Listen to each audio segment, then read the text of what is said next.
For the Kansas City one, you got it made. Yeah, I got it made. It just I forgot to put it on here. I gotta do that after you know. Well, it's going down Monday, man. It's gonna be a good one. I'm ready, man. They say it's get back, but I don't know. I don't know if get back is the right word for this. That is true. Let's go. We got everybody What's the right word for it? What's the right word for it? Slaughter. God bless them, Philadelphia Eagles. Let's go.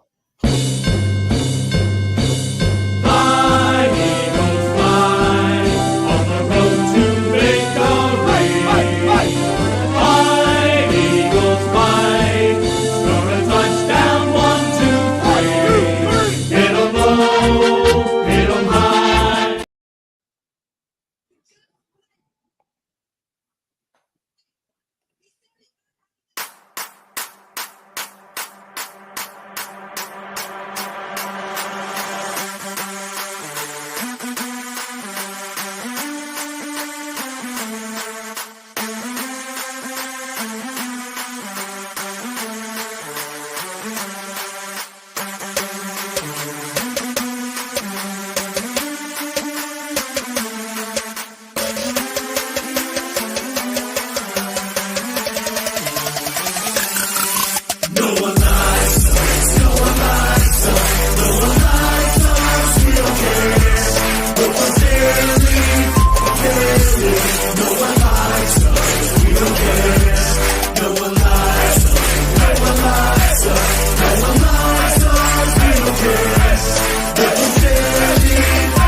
EAGLES Eagles. Yeah. Welcome, y'all. What's happening?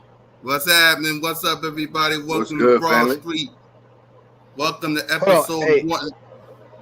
Hey, Weapon, you had asked me what's the right word for it, right? See, revenge to me is when somebody do you wrong, right? This is redemption. We got to just set the record straight, because revenge can't come unless I get it in the Super Bowl, unless I get it back in the ring, unless I get to put the beautiful medal on the trophy stand. This ain't revenge. This is redemption. That's facts. And with that, welcome. It's redemption. Hey, real quick. Am I echoing? No, it wasn't you, bro. It wasn't you. Cool Cat the whole time. Me. You're good. But it only happened. Okay, I just want to make sure I'm not echoing, yo. No, you're good, bro. You're good. You're good. And I hope you guys are Well, I got an Android. That's why I went and got my headset. My guy. So welcome to Broad Street. Welcome to episode 118. Welcome to the Eagles versus Chiefs Week 11 edition of the Birds of Broad Street. I'm your boy, Mizzy Mess Kukakan, YouTube representing the Birds, with my co-host, Smitty Eagle in the building. What up, Smitty? Man, you know, I had a good weekend, man. I came in with the Tupac on, and I'm chilling, man. I'm relaxed. You feel me? We worked out this dude Anthony, and we ain't signed him, so I'm gonna be all right with that. But yeah, I'm ready Monday night to come now, man. I'm tired of seeing all this other football, man. It ain't exciting, but I needed a week. I needed my mental to get right. Yes, sir. We got King DV in the building. What up, King? Yo, what's going on? Look, all I'm gonna say is this, man. Sunday was boring as hell to me. The best game was the Ravens versus the Browns, because the comeback was real and that was in the division. So good win for the Browns. I was talking trash to Deshaun Watson. You didn't see the Texas-Cincinnati game? CJ Stroud win the game in 50 seconds. No, I seen that one, but come on, man, that's the division. No, they're not in the division. No, the Browns and the Ravens. No, what he's talking about, the Browns-Ravens was. No, I liked that game. That CJ Stroud game was crazy, man. No, I like CJ Stroud. I liked his performance. I loved it. Don't get me wrong. He made one mental mistake, but that was about it. But anyway, Sunday was boring as hell. Honestly, I think I just got used to the stress, the Eagles stress, honestly. So I was just ready for Eagles football. So I'm already ready for some Eagles football. I'm just used to the stress. I'm used to what comes with this, digging up with the news of upcoming weeks in the practice and things like that. And I couldn't do anything. Everybody was grabbing from everywhere. They were saying, "Oh, did you see this person?" Or look at Devontae Smith laying on the lounge. Like, who cares about that? We want to watch football, bro. And we couldn't talk about too much, man. It was to the point where we had to talk. Well, certain content creators was talking about the little boys, and I'm not going to do that. So, look, I'm just ready to talk birds, bro. Yep. We got my guy Mitch in the building. What up, Mitch? What is up, everybody? I mean, the only good thing that happened yesterday was Tyrese Maxey dropping 50. Other than that, nothing else. Yep, we got I wasn't going to Quizzy say in the that. building. But yes, sir. Yep, I wasn't going to say that, but yeah. We got Quizzy in the building. What up, Quiz? Hey, what's going on, y'all? How y'all doing? Doing good. Yeah, Doing for sure. good. Hey, we got to talk about this defense, man. We ranked 29th. Hey, got to be better. Yeah, we'll talk about it all in a few. We got Stu in the building. What up, Stu? You know what, guys? I'm feeling great because I got through a weekend. I suffered through a weekend of horrible, horrible football. And I'm telling y'all right now, the reason why we had to suffer through horrible football is because the two best teams in the league did not play. The Chiefs and the Eagles. They did not play.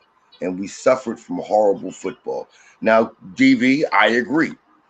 That Ravens-Browns game, that was the best game of the weekend.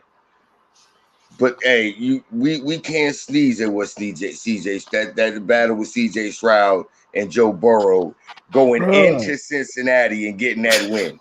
Going into the Natty and getting that win. We got to start looking at this young boy and start saying, wait a minute. We might have to start adding this young fella in the top 10 quarterbacks in the league. 15 tutties, 2 picks this year. We got to start talking about this young man as one of these top quarterbacks in the league. And the Panthers right now, they got to be kicked. The Panthers right now, they got to be kicking themselves in the ass. No, Stu. No. Man, that man ain't got no offensive line. He ain't got no receivers. He ain't got nothing. That's why I'm saying. It's too early to say that right now. Yeah. Because it's year one and ain't a damn thing around Bryce Young. You know what I mean? I can't say, because at least if they would have still had DJ Moore, he would have a shot. But they traded him away to Chicago. So it's too early to say that I'm out. I'm gonna tell you right now, I'm not out on Bryce Young. I got hope for this young boy. I just need them to see what more around him and better decisions from the coaching staff. But boy, I tell you right now, CJ Stroud, I think this is what let me know we was gonna get Jalen Carter in the draft when they drafted Stroud and traded right back up to get Will Anderson. Because like somebody said, I think, yeah.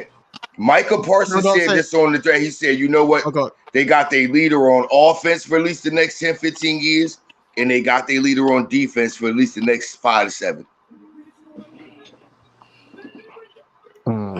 Yep. Y'all just see who the Saints got? Oh, and by the way, about our defense, I got some power. I wrote some notes down. We going all of that stuff. I want to.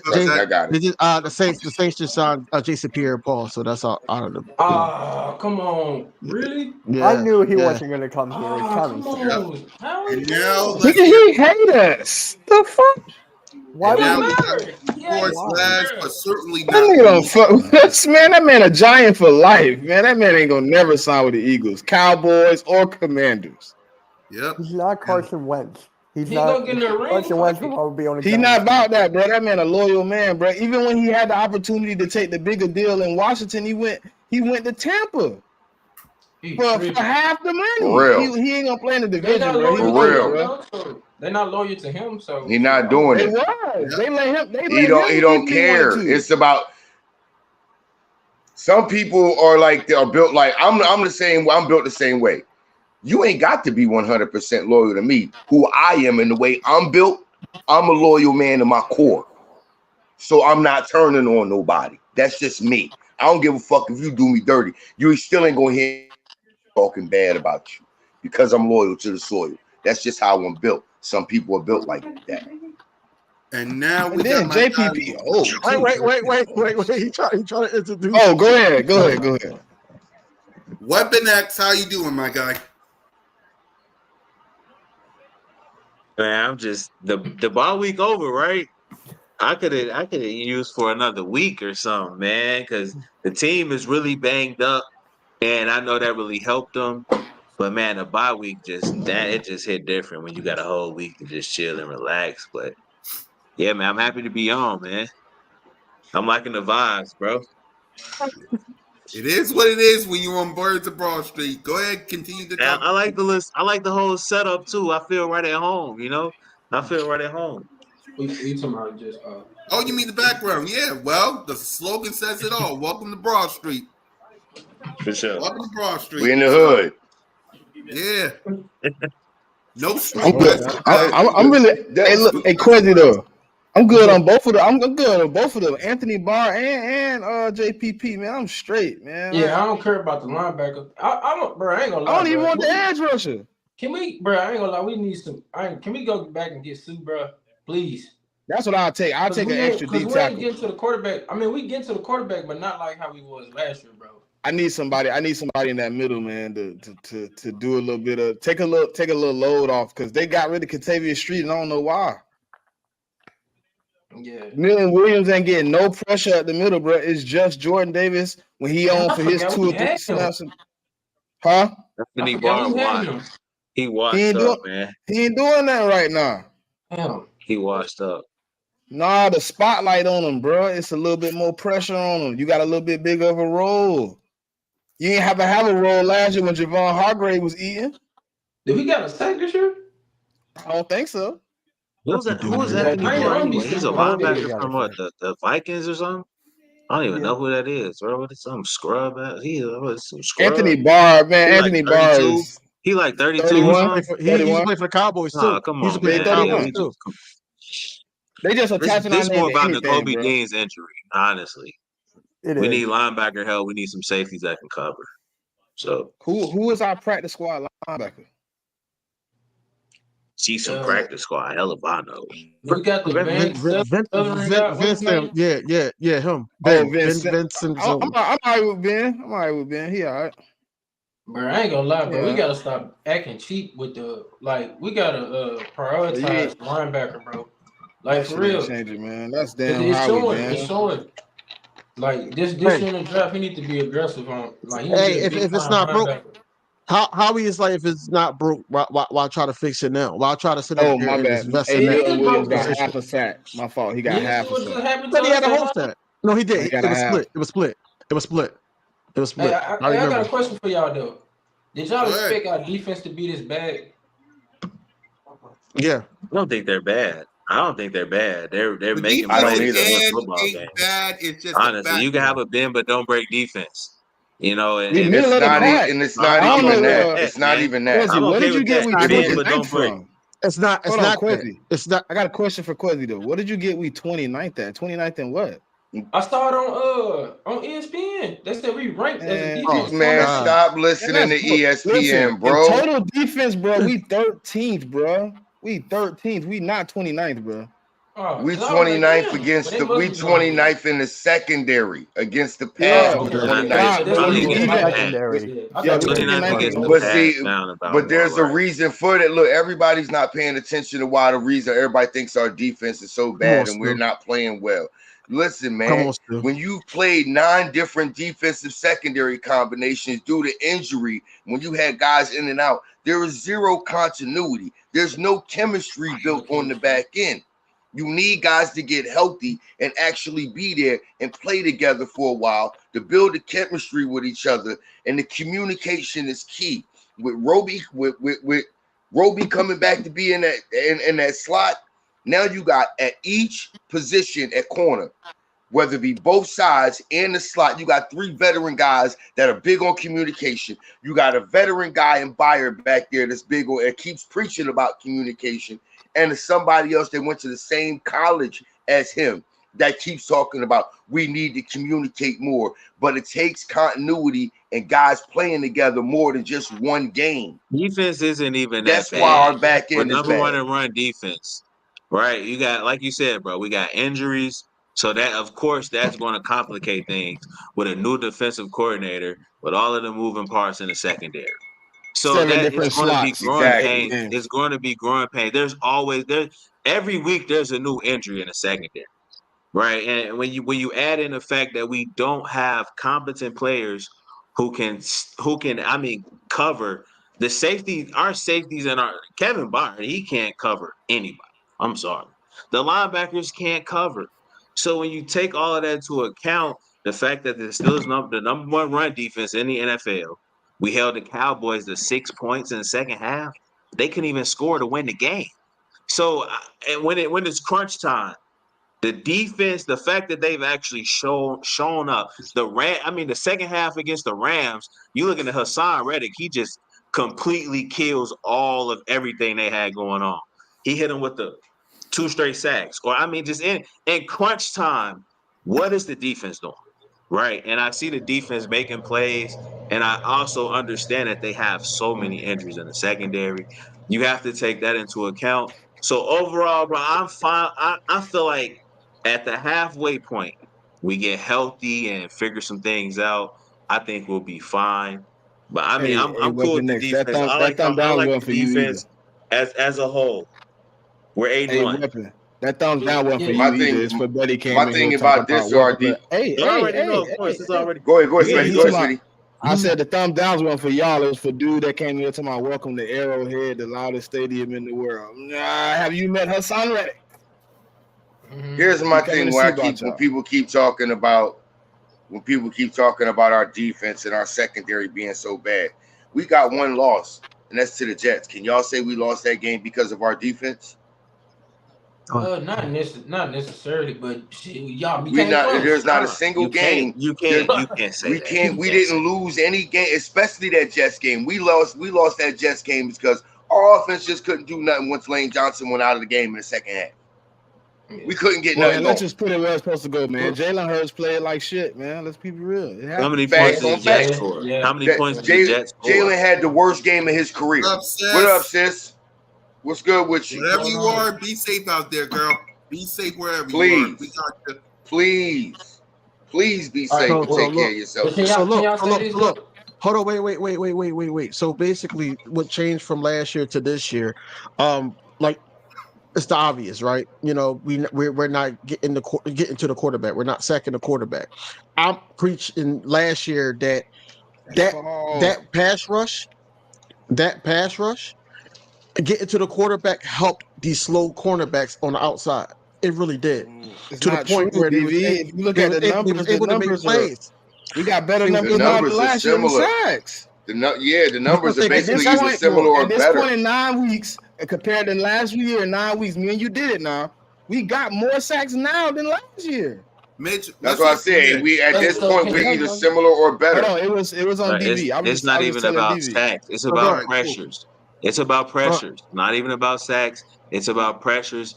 And right now we have Josh Sweat. He's tied for the league in pressure. So I thought he was first. It's more about pressures than sacks. He's tied now. He tied. Yeah, he's tied. Okay, he's tied. Combine him and Reddick together. Him and Reddick as a duo, they number one. Oh, okay. Yeah. So do y'all think we just play down to our competition? Like far as defense? No. So what are y'all? It's lack of continuity. It's lack of continuity with guys that lack of communication. When you don't have continuity, you're gonna slip in communication. And on top of that, you got to think we're running this is a whole new defensive coordinator who's trying to piecemeal things together through injury in his first year as our D coordinator. With a couple with guys trying to put guys in position in coverage when man-to-man coverage isn't really their thing. That's not what a lot of these guys do that we've been using. Not in totality. I'm not saying we have 70 sacks right now, but if you compare the numbers for 9 weeks last year to 9 weeks this year, the numbers are very close. I think we got like one more sack now than we had last year. But y'all also got to remember, we went on a hell of a streak of like 5 sacks a game down the stretch. But listen, I got a question though, and Mitch, you might can help me. Can you tell me all the slot cornerbacks that have played for us or have been on the roster to be a starter this year? All right, Anthony Maddox was out. That's one, and that's basically it. Job got injured, right? Zach McPherson. We also had Bradley Roby for a time. Sidney Brown, Eli Ricks, and then they tried to play. What's the one guy name? James Bradbury. James Bradbury. Think about that, bro. There's no team out here doing that, everybody bro. They try to use everybody to try to cover in the slot, yo. It's too many rotate. You gotta have a solid foundation to defend anybody. You feel me? People have to be comfortable where they're at. And when you throwing people in, throwing people out, how often do you see corners on snap counts? Like Sidney Brown and Eli Ricks on a snap count? You switching them in and out every 7 plays? Like, how can I get my feet if I'm not on the field long enough to see what's really going on, to adjust? You take me out, now I'm watching somebody else get cooked.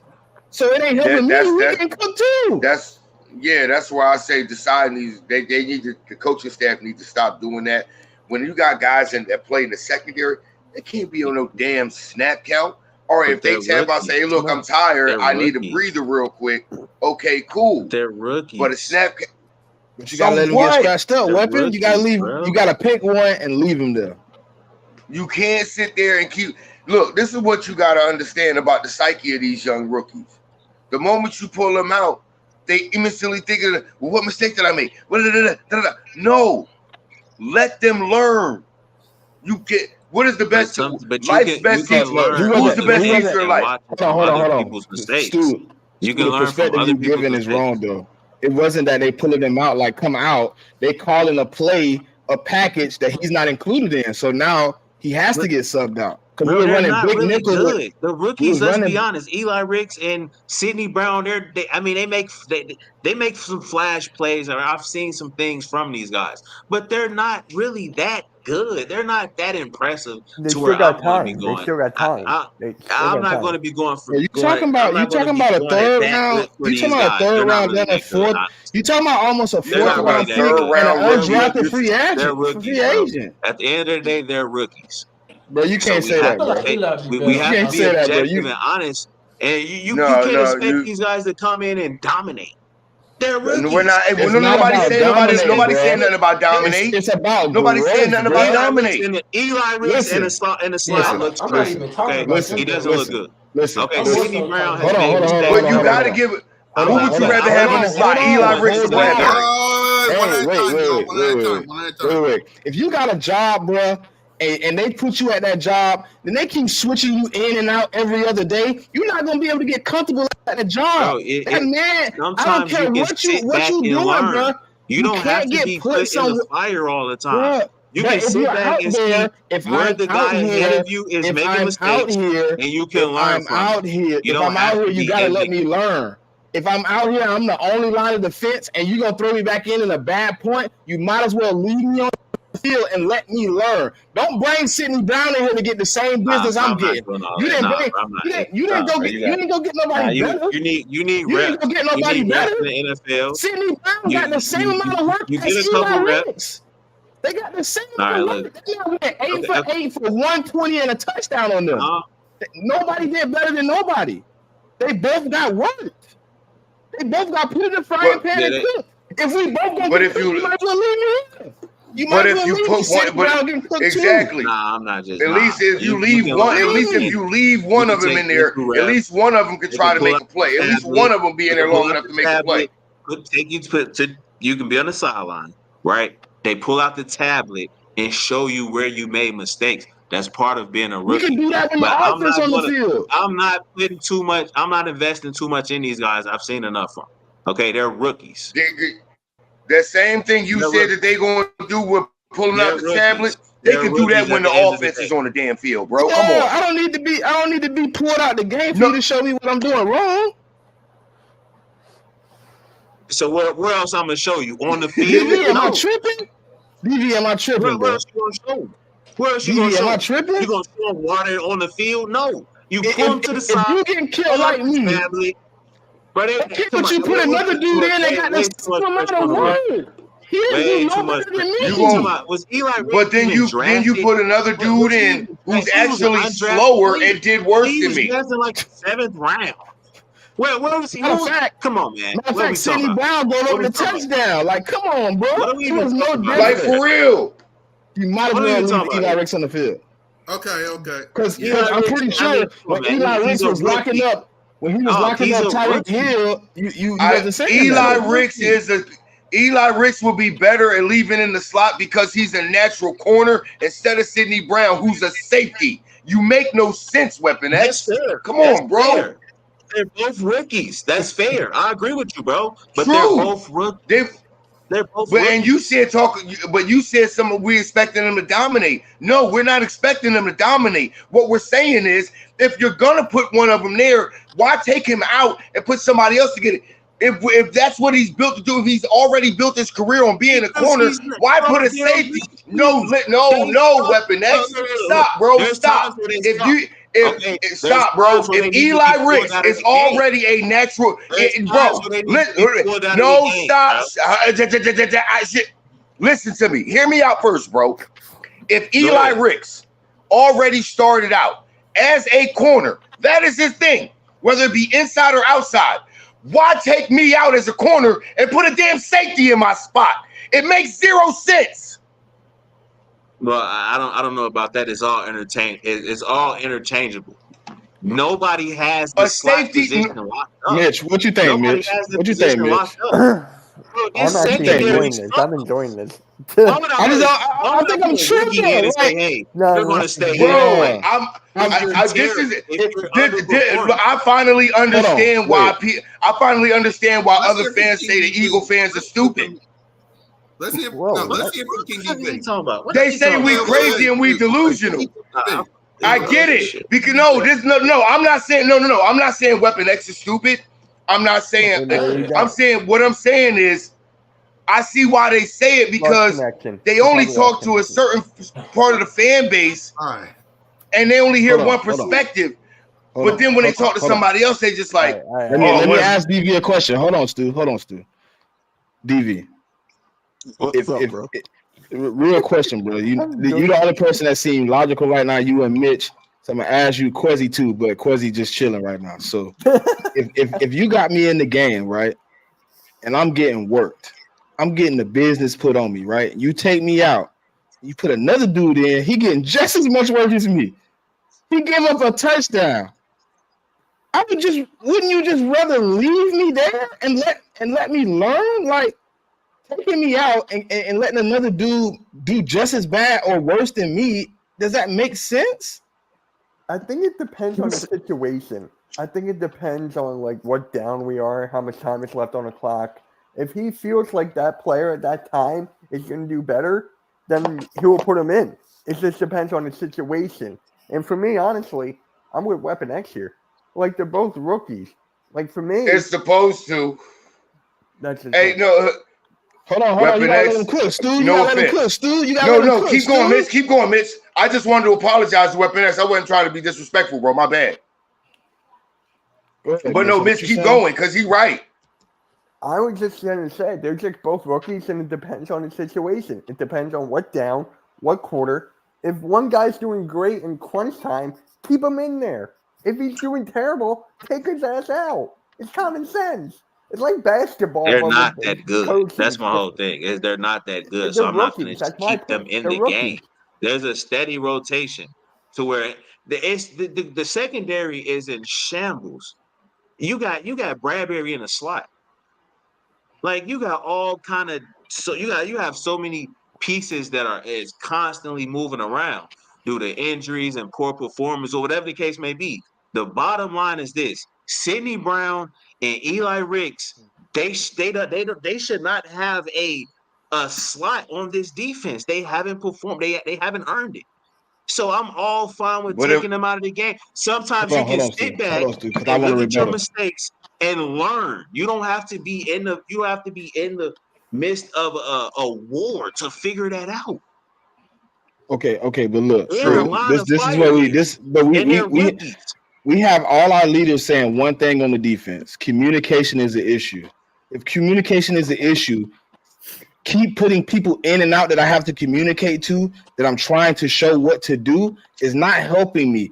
One guy come in, he good at one thing. You bring another guy in, now we frustrated on another end. It's not helping. If we already have a rotation where we have 7 different slot corners that have already been in the lineup, I would prefer you just to keep one in so we can get the communication together so we can at least be able to function on one accord. There's no way I could take you in the game. We on one accord. You bring another guy in, and he's gonna be on the same accord. If he suck, get him out the game. Period. If he suck, get him out the game. But we already have a communication. He wasn't playing slot. He didn't come here to play slot. Neither one of them play slot corner.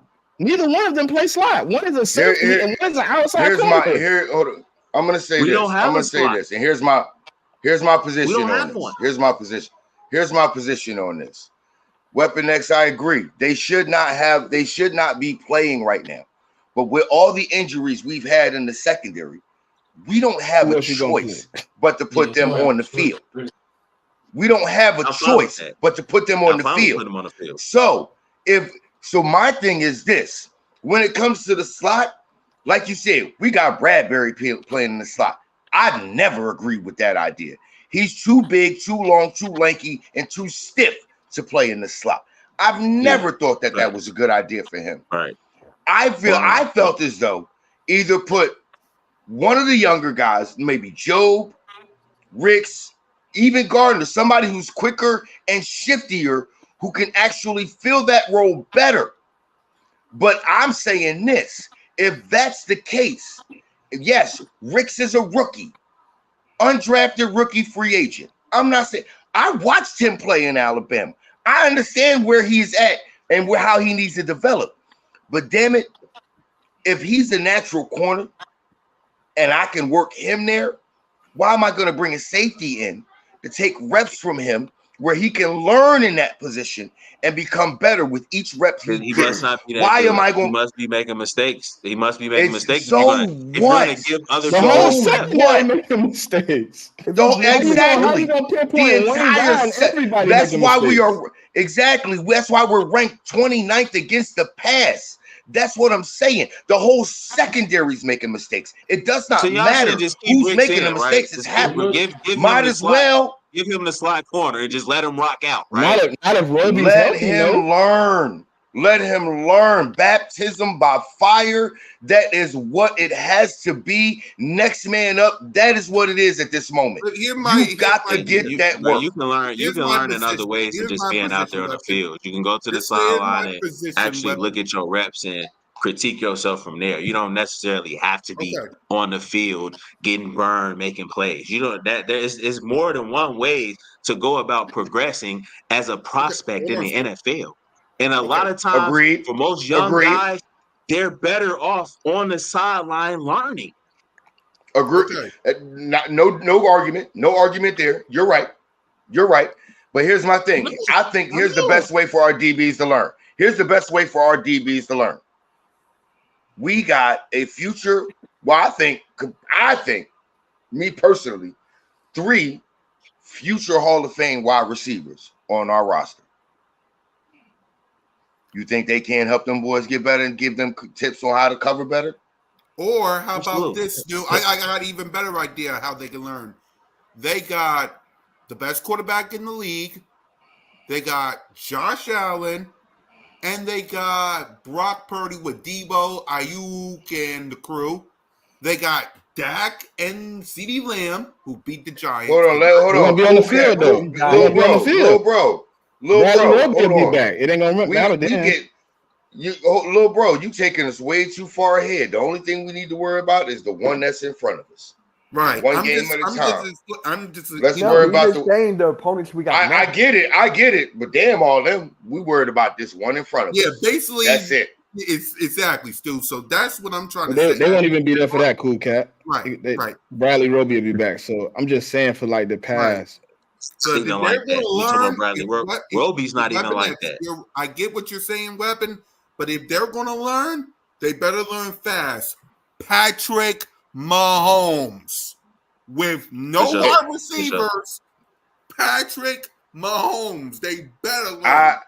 I don't want our secondary to suffer what I have now nicknamed every damn secondary has suffered from. I do not want us to get patty whacked. Wait. We cannot get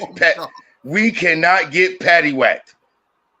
I am not trying to sit at the end of the night and get put in the back of the paddy wagon. That's not happening. I cannot have that go down. King, what you got in all this? What you got in all this, King?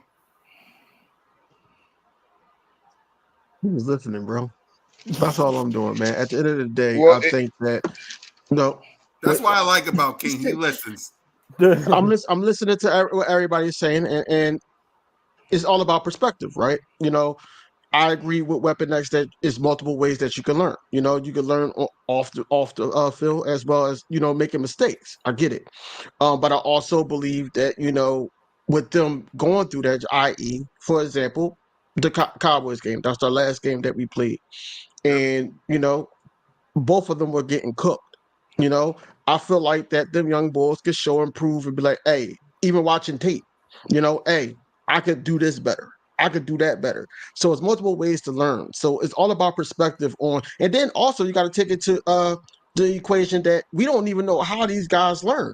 Eli Ricks can learn by just being out on the field, but Sidney Brown can learn just by studying tape. So we don't even know how that goes. So it's different things. So we just sat up here and argue for about a good 10, 15, 20 minutes about perspective. I don't think we argued. I think we just all displayed our passion for our perspective. That's what it was.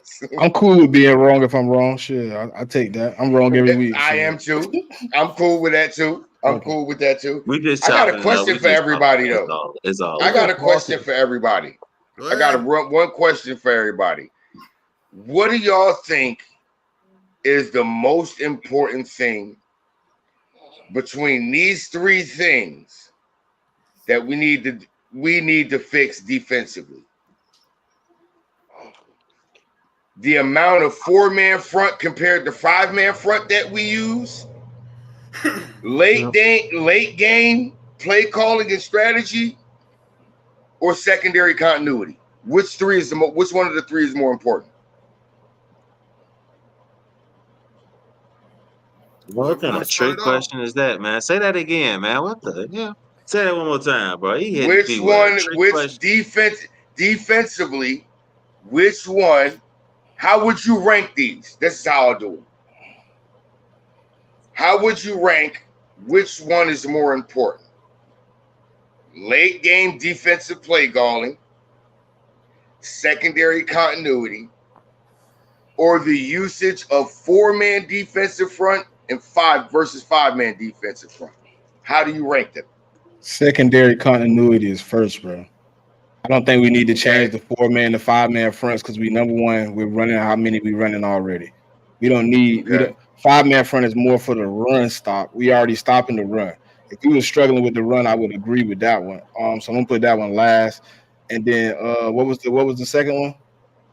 The second one was late game defensive play calling and the strategy that we use. I think early game play calling is really more significant. I see what you had there, but I think we shoot ourselves early in the game, not late. We give up a lot of yards in between the 20s, let them get in the red zone. So that's just craziness. How we do that? We let teams get 1,000 yards in the first half, and then we want to stop them in the second half because if it didn't change over the bye week, we have the best defense comparable in the second half to giving up points. We give up the least amount of points in the second half out of any team in the NFL. But we give up almost a first in the first half. So I mean, we got to slow people down early. But the reason why I asked that is because the reason why I put that in there is because we give up too many late game touchdowns. We give too many. We're not though. We aren't though. More early. We aren't though. It's more early. early. Yeah, but we've only given I'll up put it in to the you last like 5 weeks. We've only given up one late game touchdown.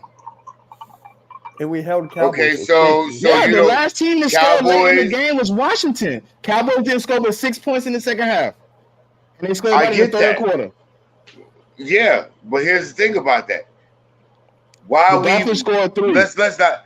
Here's the thing about that. If we were at 20, remember we went down 17-14. We went in down in the half. We came out, we scored 14. We already know that if they score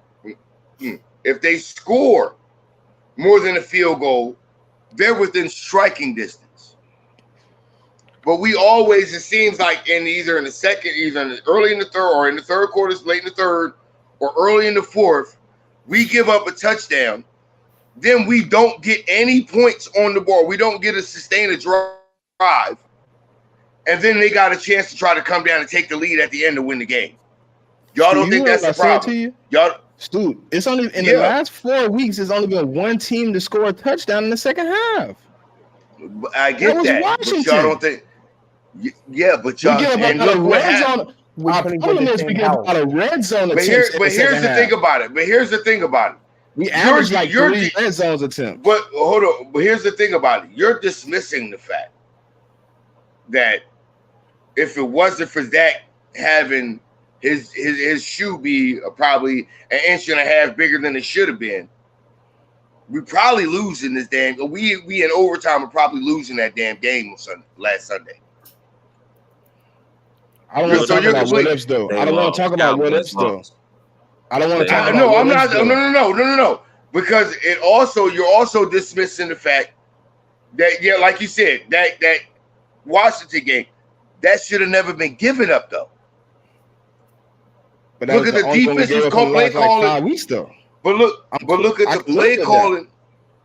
I can't live with the first half. You're killing me in the first half.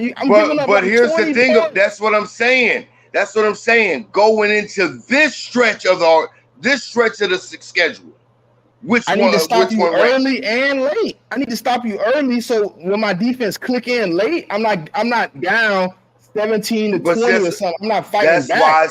That's why I said last year when we were successful, we had 509 snaps with a 10-point lead. Like I need stuff like that where I can exactly this stretch we're gonna need. But that's last year. Last year we had that. We don't have that this year, bro. That's all I'm saying. We're giving it up in the first half. We letting people get whatever they want in the first half. We giving up like almost 300 yards in the first half, bro. Look, think about this. What was the dude named in LA? Cooper Kupp. This man went for like 108 yards in the first half. One receiver. That was his first game. That was his first game too. What happened in the second half? Plus yards. No, he had like. What did he do in the second half? Nothing. That's what I'm saying. That's why I told him. Because that was but that was also Bradley Roby's first game, but here with us, and we realized putting Roby on him was like, you know what? Let's put him over there, so that way when he tried to run those comeback routes that he tries to run with, Roby knows how to play him. And Roby was right there. I'm not arguing what you said. I think it should be first half. Because we're giving up so much in the first half that we have to be damn near perfect the second half. We can't make a mistake in the second half on defense because we already gave up 20 points and 300 yards. I think it's the adjustments that he made, and that actually shows how good you are as a coordinator. First half can be terrible, but the second half you can come in, you can go in and make adjustments in the locker room, and from there, you can completely change the complexity of a game, and that's what he's doing.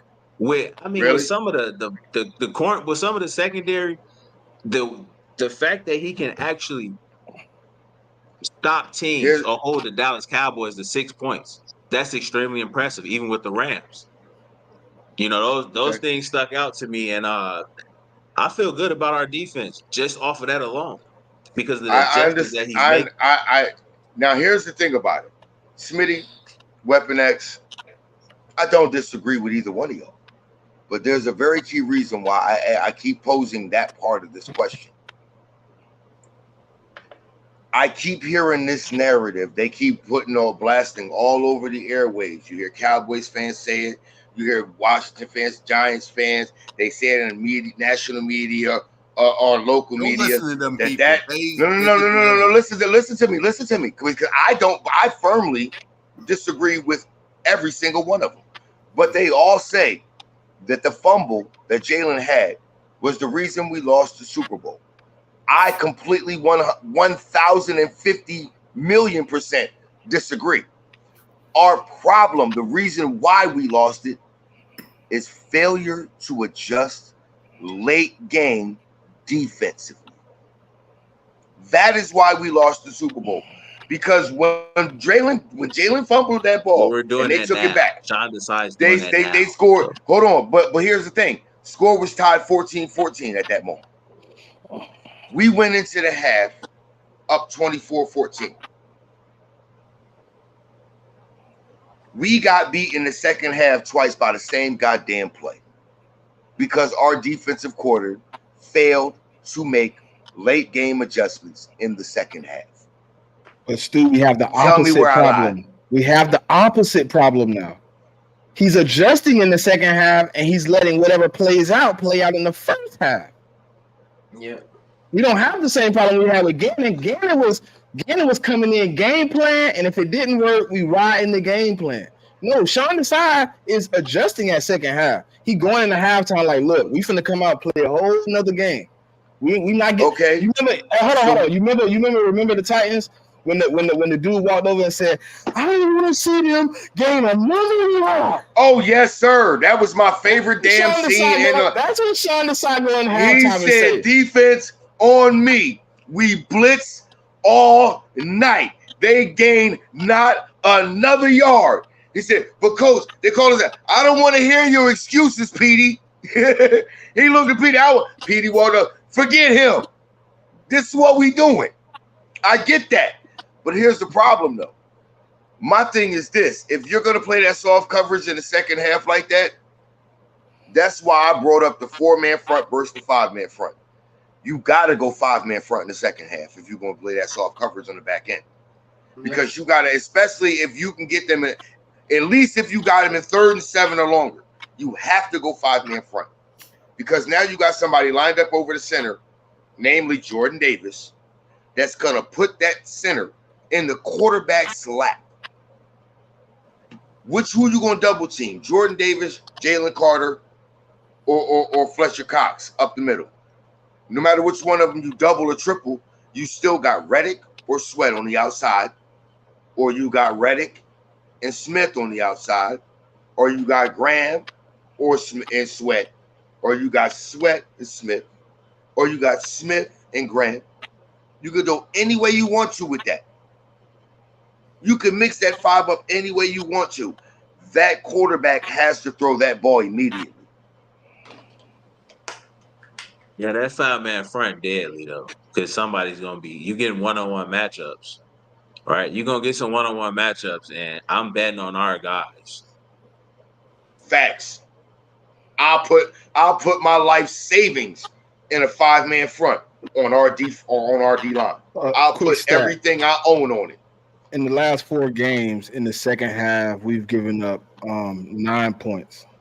An average of 9 points. So they're getting 3 field goals. That's my problem. Stu, that's what I say. I'm happy you bring that up. Stu, let me cook. I don't disagree with you. Let me cook. Hold on. Hold on. That's what I'm saying. That's my problem. My problem is we're giving up like 4 or 5 red zones attempts in the second damn half, and our defense is not good between the 20s, bro. They're not good between the 20s, bro. There's no way every quarterback got 300 yards on You're 100% right. I got to agree with you on that because in the 4th quarter of this last game we played against the Cowboys, they were in the red zone 3 times. They were 0-3. They were 0-3. That's why I say in the red zone. That's why I say most of the yards that we give up in the pass game is between the 20s. Actually, it's actually between the 10s, from 10 to 10. We'll give that up all day. You get inside, you get close to that 10 or inside, that's your ass, Mr. Postman. How do you stop a Travis Kelce? Well, with the players we have, is it High-low possible? bracket coverage. Yes, it is. High-low bracket coverage. You jam him on the inside and get right in his hip pocket. Stay right in it.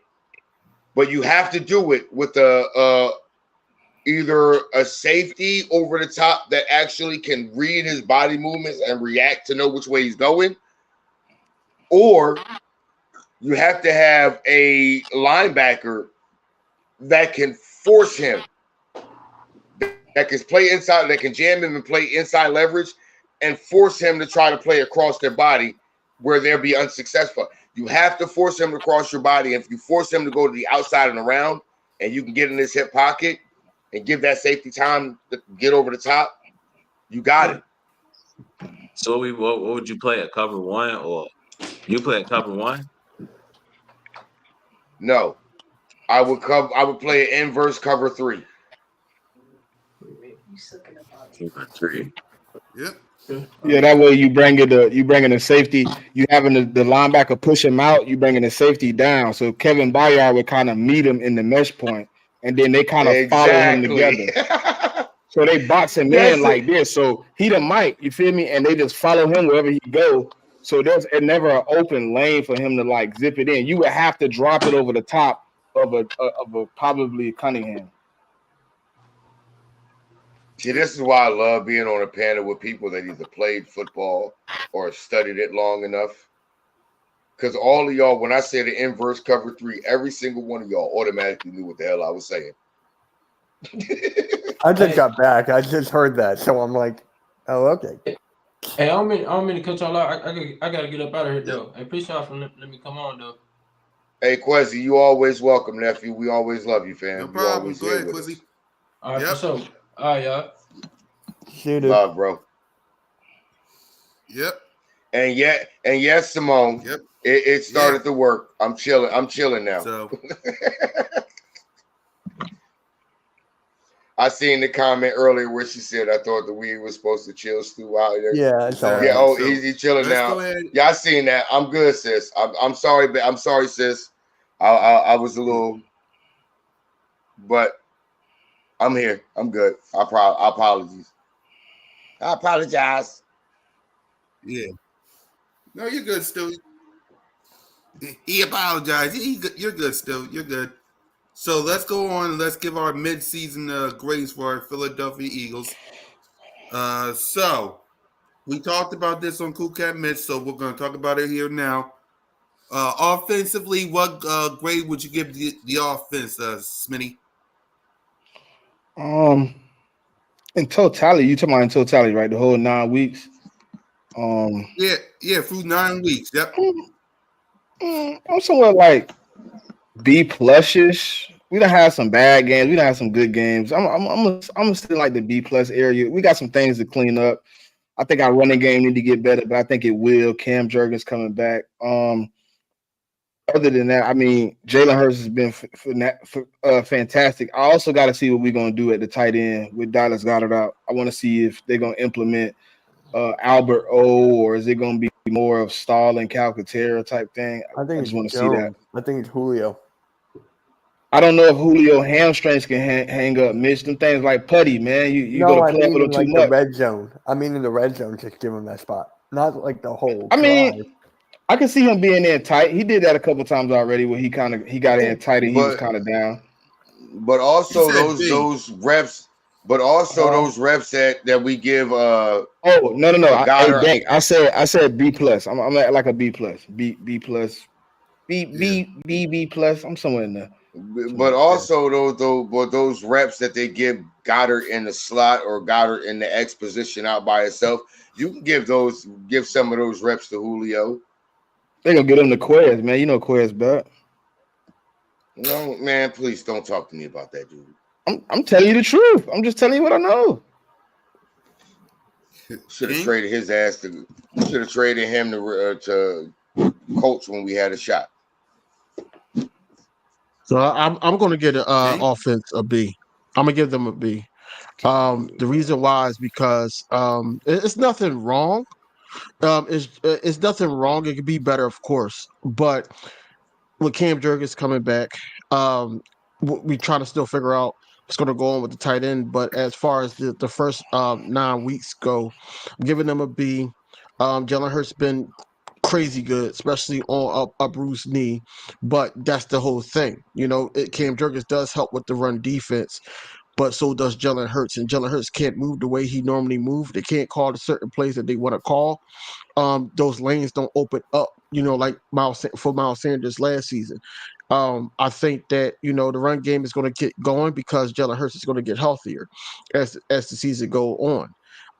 I think that this is going to be one of those chip on the shoulder. He probably not going to feel a goddamn thing type games coming up Hey, DV, because what do you think what do you think his knee is right now?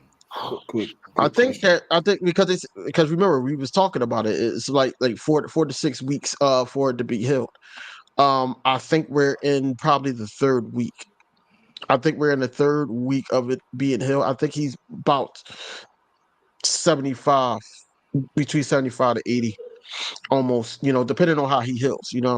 But yeah, I just think that Jalen Hurts with a good knee and being able to move like he normally moved, this running game will get going quickly. But I think it starts with Cam Jurgens because you need that block. Yep. Mitch? I forget. What did I say earlier? Did I say B or B plus? I think I said B, right? I think you said B. Oh, I said B. Yeah. I'm with King DB here. I'm with B just because of Gainwell. If Gainwell was on the field, it would have been up higher. I'm just going to say that right there. Don't give the ball to Gainwell anymore, please. I know with Cam Jurgens back, that's going to help, but god dang. Still? Y'all going to be a little, well, it depends. Offensively? Yeah. I'm gonna give it a B minus because I believe the play from the players and the production that we got from them has been better than I expected, but the play calling, situational play calling, at times has been absolutely atrocious. So I'm gonna give it a B minus. Defensively, I'm going to give it a C Hold on, we ain't plus. that defense yet. We ain't that defense yet, Stu. Okay, offense. Okay, but offense. I'm gonna say about a B minus because I think situational play calling could be better, but what we've gotten on from the players on the field has been better than I expected, given the situational play calling that I've seen. Weapon? I would have to give it a solid B plus A. Of course, I was a guy calling for Brian Johnson to be fired after like the first month, but obviously I'll be honest, right? Things change, and right now I remember that. I remember that stream. Firing. Look, bro, the offense is firing on every cylinder right now. My only discrepancy was what's going on with the red zone. And in the beginning of the season, the first month, they were 27 and touchdown scored in the red zone. Right now, they went from 27 to 12. So that is leaps and bounds. That's very impressive. They've been looking good in the red zone. I mean, for the last 2 years, however, 2.5 years or whatever, they have one of the best offensive lines in the NFL. They run the ball. They've always been top 5. So I mean, it looks all the stats and everything looks pretty much the same. And things are getting better. So I would have to go B plus A. If yeah, I would probably give him an A, just because Brian Johnson the red zone has been key. That's been really the biggest focal point as far as scoring touchdowns. You score touchdowns and everybody's happy, and they've been doing that as of late. So I would give them an A. I'm pleased. We're 8-1. We're 8-1. So I mean, it's not too much you can kind of too much. I mean, you can have discrepancies of things you don't agree with, but the bottom line, the team is really, really good. So at 8-1, I'll give him a solid 8. I'll give him a solid 8. Hey, Weapon. Funny thing, I was looking at a stat earlier too about our red zone, and when you said it, I'm like, dang, bingo. You know, in the last 3 weeks, we second in red zone efficiency. Yeah, see, that's crazy. That's amazing. We only behind that's Dallas. outstanding. We're behind Dallas. Yeah, the last 3 weeks, though. That's outstanding, bro. That's wild. That's wild. To go from 27, he said the last 3 weeks. The last 3 weeks. Yeah. See, that's crazy, bro. Yeah. I give him a solid 8 just for that. Because you score in the red zone, you're winning games. Like, you're scoring. You finish off these drives. So yeah, that's crazy, bro. To be second. Dang. Hold on. Just neat. Because I What wanted I to did. go. I'm trying to figure out what I did. I don't want to see no more. This dude did a whole 360. That's crazy. Yeah. Yep.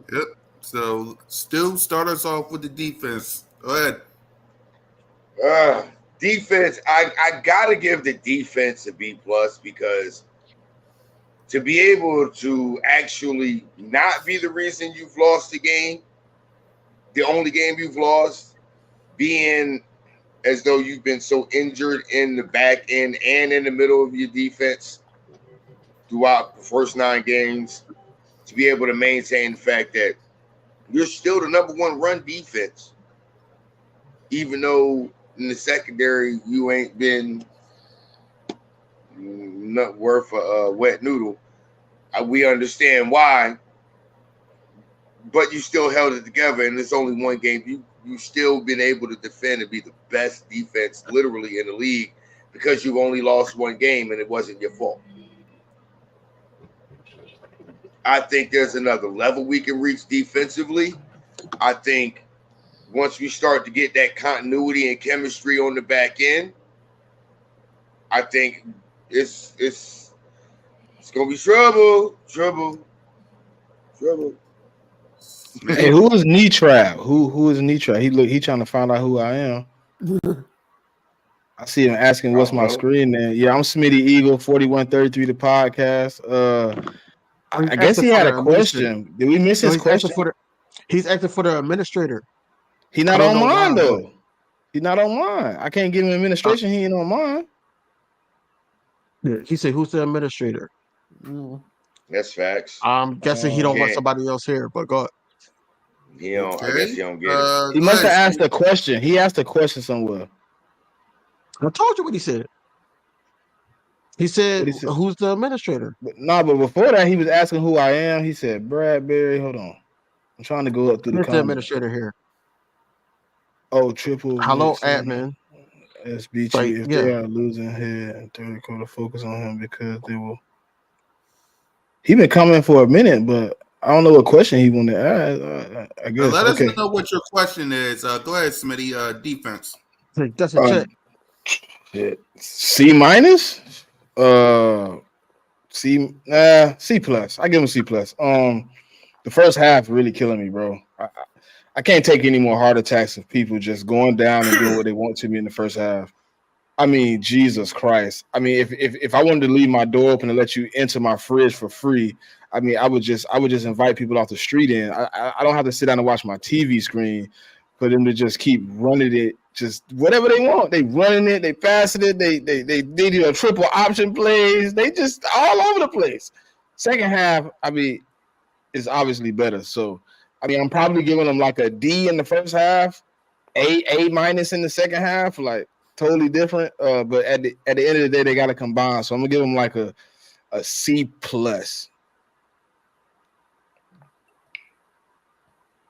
Okay.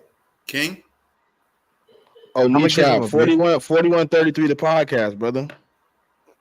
It's a female. It's a female. Well, how do I know? I'm sorry. I apologize.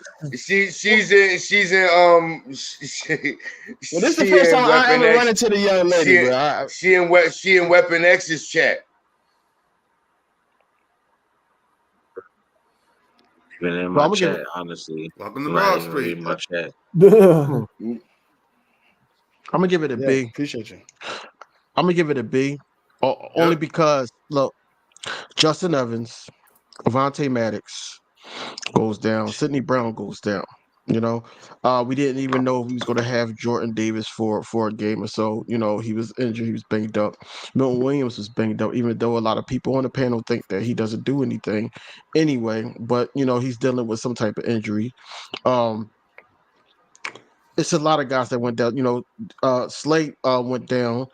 Bradbury did go down. You know, we lost Blankenship, and he still found a way to make those adjustments in the second half.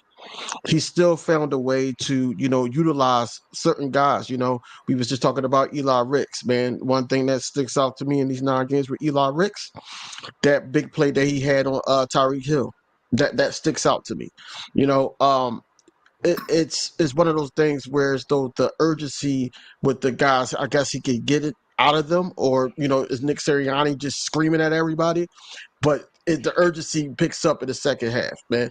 Like Smitty just said, he said it's an A in the second half. He gives them like a C minus or a C or whatever in the first. So you got to combine that overall with a B. You know, you have to, because at the end of the day, um, we was dealing with injuries. Now we finally get Roby got hurt too, so we dealing with injuries, and he's putting this all together to the point where we're shutting teams down. What you say, Smitty? Like what, 9 points in the last couple weeks, 4 weeks? No, in the past 4 weeks, we've only given up an 9 average points of in the 9 second points. half.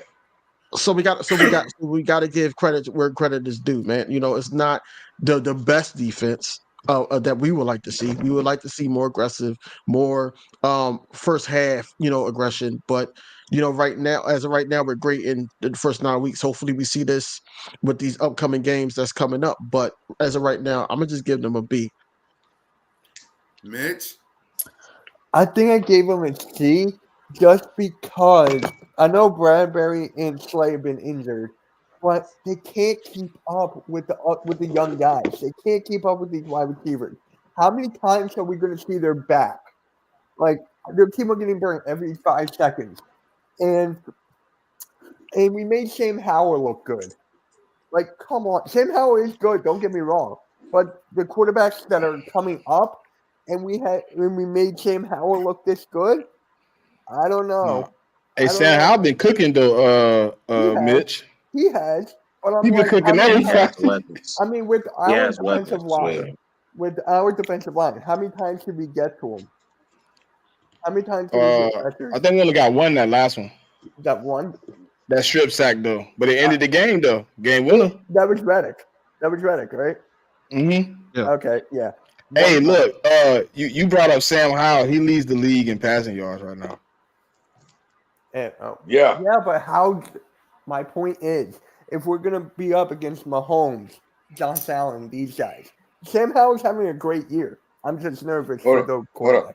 Hold on. If we going against Josh Allen, I'm not so worried. I'm not so worried. He gonna give us 1 or 2. He gonna give us 1 or 2. He gonna give us 1 or 2. I ain't gonna lie.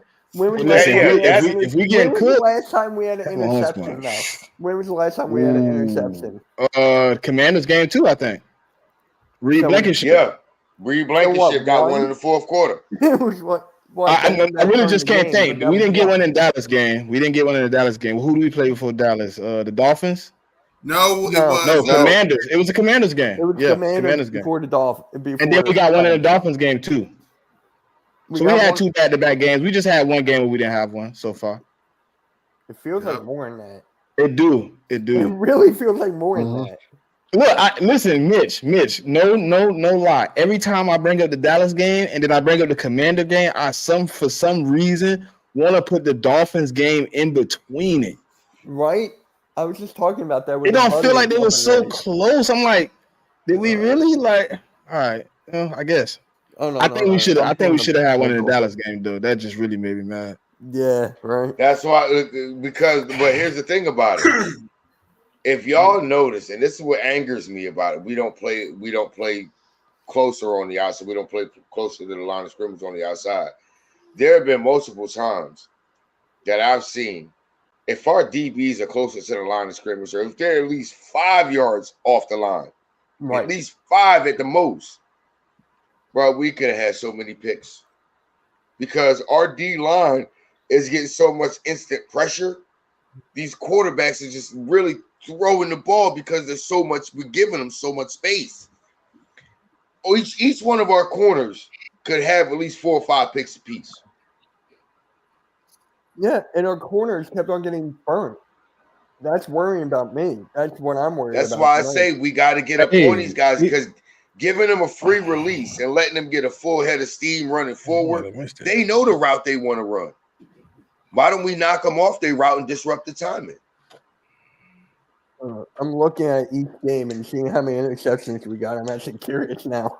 Yep. I don't know how many we got in totality. You just asked me when the last one was. I can't tell you the totality. I'm gonna look for each game and then I'll tell you guys.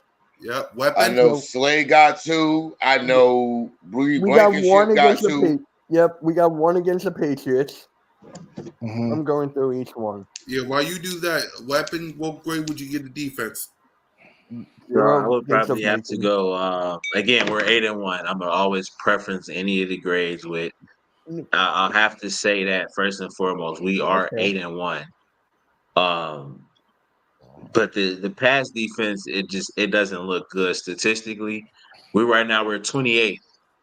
Okay, and I'm a stats guy, so I look at those kind of things. However, I would have to, despite that, I would have to give the defense a solid B+ or A. We have the number 1 run defense, so no one's running the ball. All right, when you give up the passing yards, is kind of misleading because you can throw the ball up and down the field and not score or do anything with it, right? So it's kind of misleading. I would prefer our team to.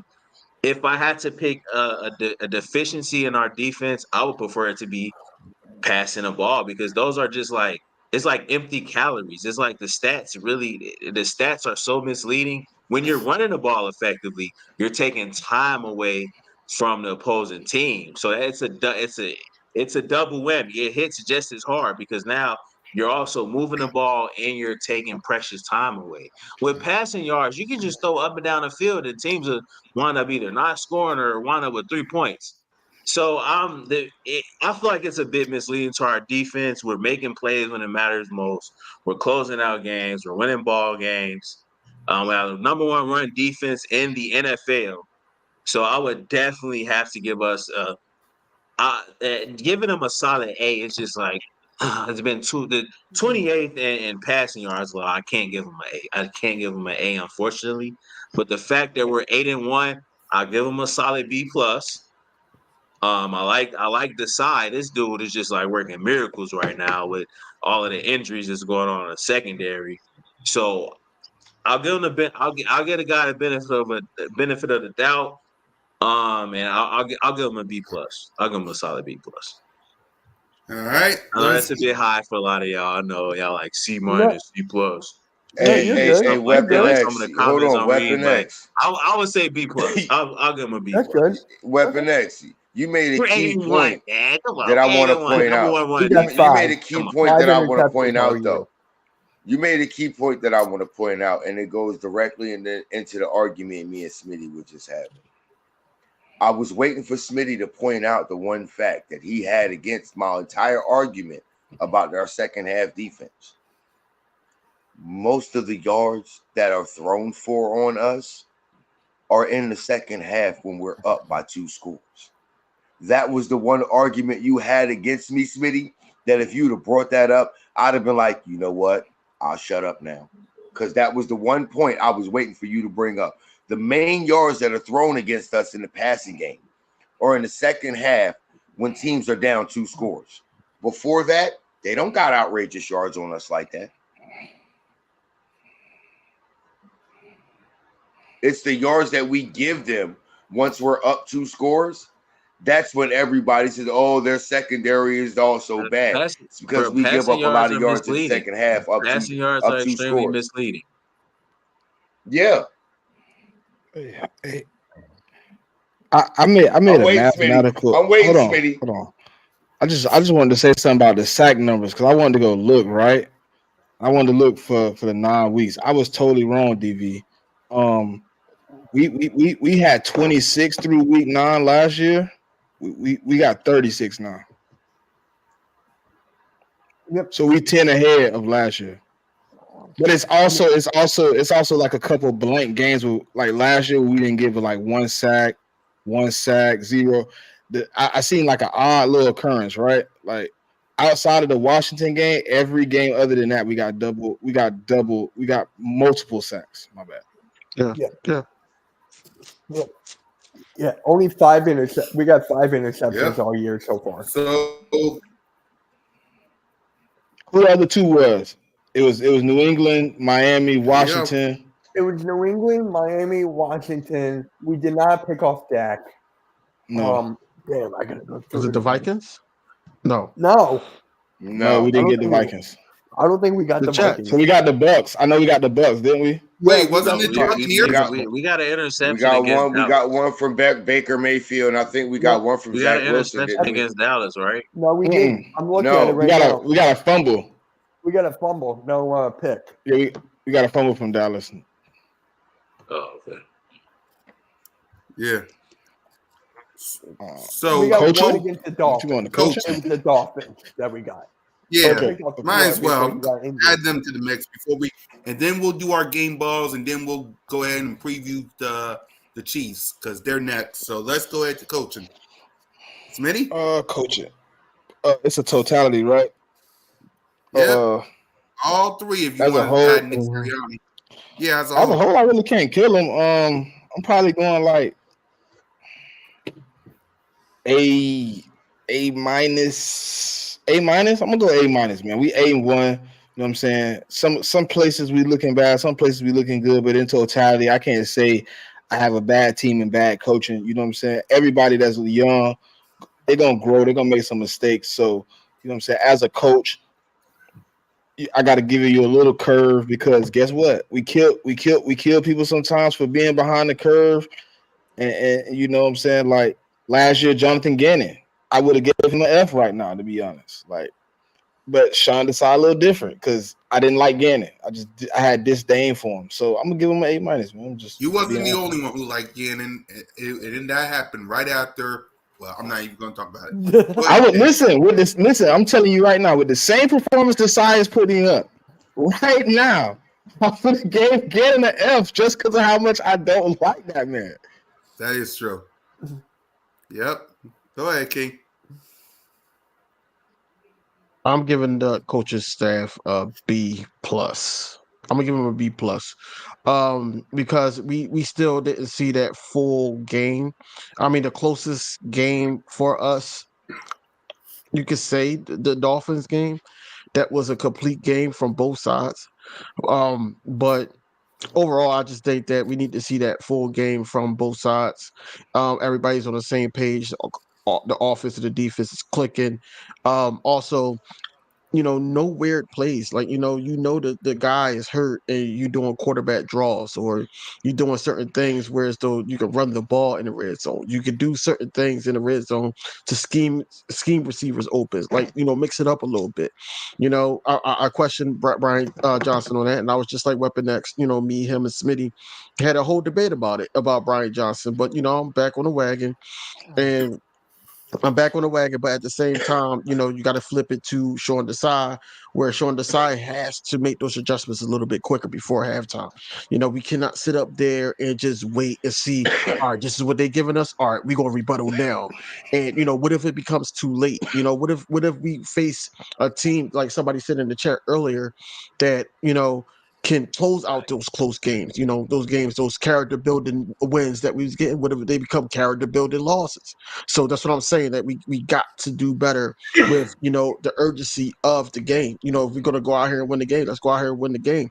Don't sit up there and say, okay, well, we're just going to adjust to what they're doing. And then, in the second half, do that in the second quarter, give it the first quarter, like, okay, that's the feeling. And then, all right, second quarter, we're going to be on them. And then do that for the rest of the game. Why are we waiting so long? So that's why I give them a strong B plus, because overall we're 8-1. our second half defense is great, and then Brian Johnson is coming along with getting everybody involved. So I can't really like get on him too bad, but it's a lot to it's a lot to improve. But I'm happy where we're at right now, especially not knowing who's in, who's out, and then also basically how the play calling went. We go away from the run from sometimes Hurts in the shotgun, can't even put Rashad Penny in because of the scheme. So it's so much to go in with this. That's why I say B+. Mitch? Did I say? I really forget what I said earlier, but I'm going to change mine, whatever I said. Yeah. And it seems bad, but weapons right. We are 8-1. I got to put that in the count. I'm going to go, I'm just going to go solid B-. I'll go B- here. I mean, just the fact that we are not doing things that we are supposed to be doing, like the separation between the cornerbacks and wide receivers, that irks me.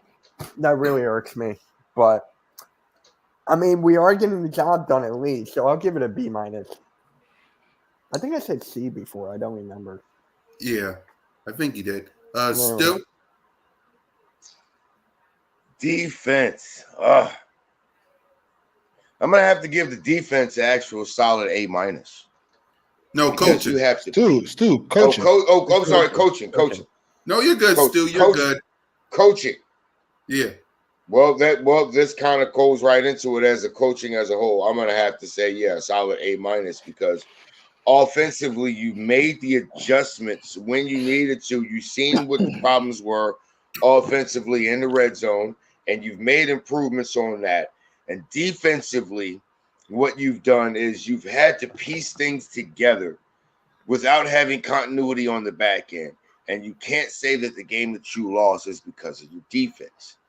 So I have to give you a solid A-, but I do think late in certain situations, you could be better play calling wise or with how you present your fronts defensively.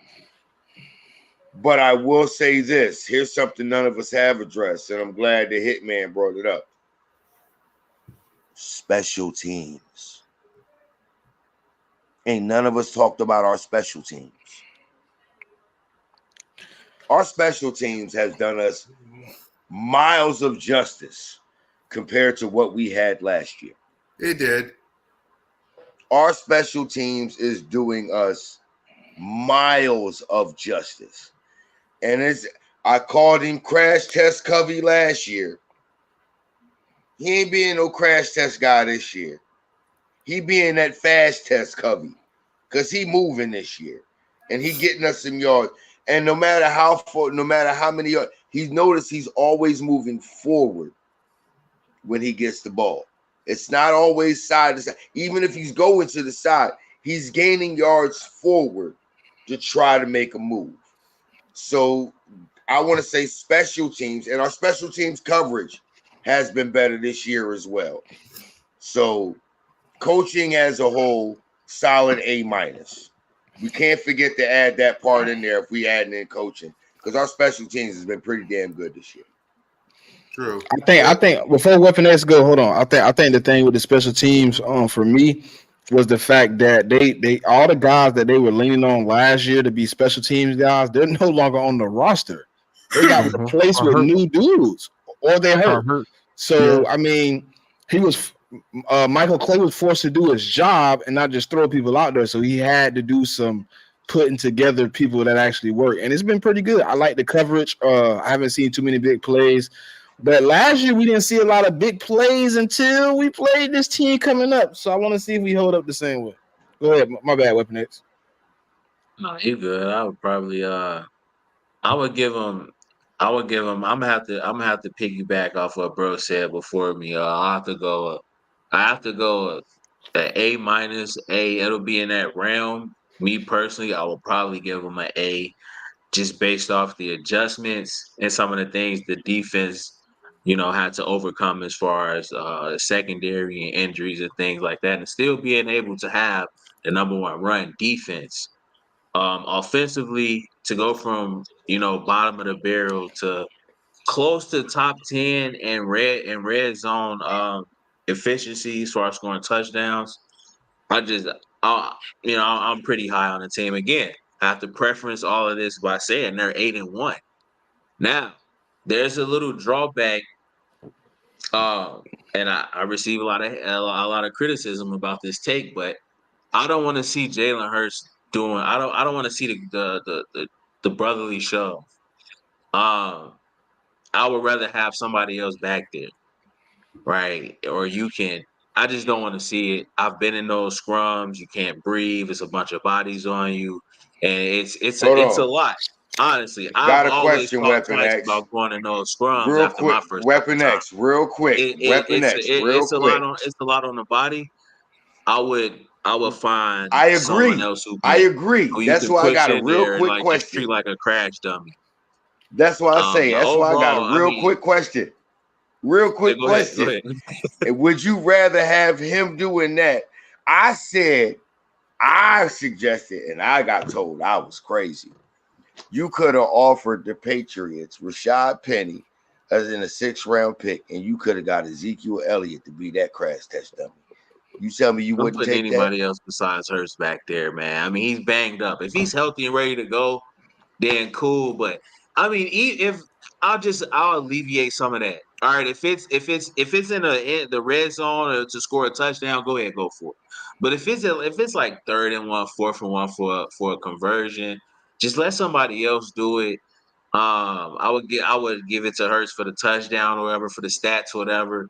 However they got it planned out, right? But overall, man, I don't want to see it. I know how it is in those scrums, bro. You can't breathe. It's a bunch of bodies on top of you. It's like and for a guy Jalen that Hurts You don't care. has a You bruised don't care who it he has is. a bruised You don't care who it is as long as it's not Jalen.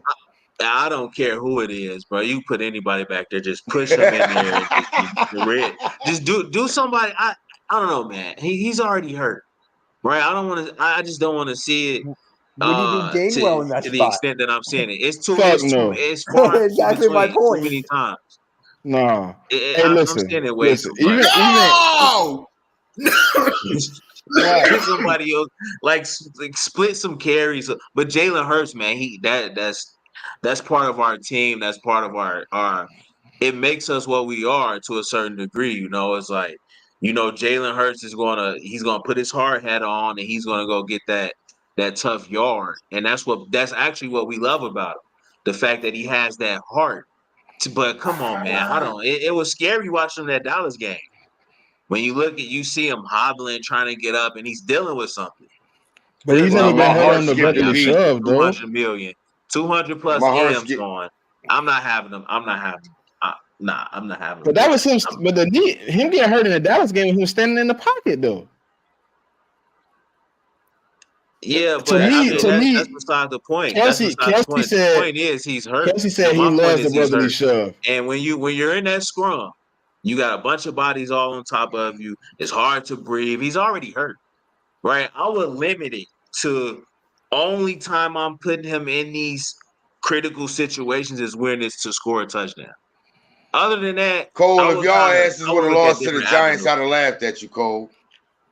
I ain't gonna lie on that point, Weapon X. I'm gonna ride with I ain't gonna lie. I'm gonna ride with Kelsey. I'm gonna ride with Kelsey. I'm too. Kelsey said he loves doing it. He said he loved doing it, and he said Jalen loves doing it. So I'm gonna ride with them. Yeah, but again, that's to my point again. I said that's part of our team's identity at this point. So I would try to control how many times if it's not for a touchdown or for a score, I'm putting somebody else back there. Honestly, that's just how I don't understand why we don't line up under the center and let Rashad Penny run it anyway. That ain't what they want to do, Stu. Anybody else? Then he's already banged up. Can we protect our quarterback a bit more? I mean, without him, we see how the team looks without him. To me personally, I just don't. I can understand like the quarterback draws and stuff, like when he's not protected, but he's surrounded by a million people and he's not going under the scrum. Like if he was like in Kelsey position where he was doing the original sneak, where he was like diving and then everybody piled on top of him, I would be in your shoes. But seeing that he kind of like still standing up, it's plenty of times where like the scrum is over and Jalen Hurts is on the top of the scrum. There's a lot that goes on in that scrum, bro. There's a lot that Jalen goes Hurts, on. that's You what I'm see saying. Look at If the he was at Dolphins the game. They're bottom, punching at the ball, and you got coaches already coming out saying treat him like a running back, hit him, and I'm not giving teams those many opportunities to get to my guy. Nah, I invested too much in him, and like to see him that Dallas Cowboys to see him hobbling trying to get up is like, come on now. I feel like that was a warning for us. Right, like at some point, I know And he's that's why I say that sometimes quarterback keeper. You have to protect your that quarterback. That's what I said. That's what I said. That quarterback keeper coming out the half. That's arrogance. That's hubris right there. You can't do that. That's arrogance. You got to stop. Okay, I understand you try to get the first down. Stop being arrogant. Don't do that. Now you're putting yourself at risk because Micah was right on your damn head top right then. Yo, Stu, at least or switch it up. I seen something. They did a little pitch to the left side of the field or something. Now they got, they're playing around with it more. I would be more creative. I would think about the longevity of the season, longevity of Jalen Hurts, because unfortunately we know how it is with quarterbacks running quarterbacks. We can't act like that's not a thing. If I'm the Eagles right now during this week, I'm in here practicing and I'm trying to perfect at least 3 to 4 different plays off of that. Yeah, for sure.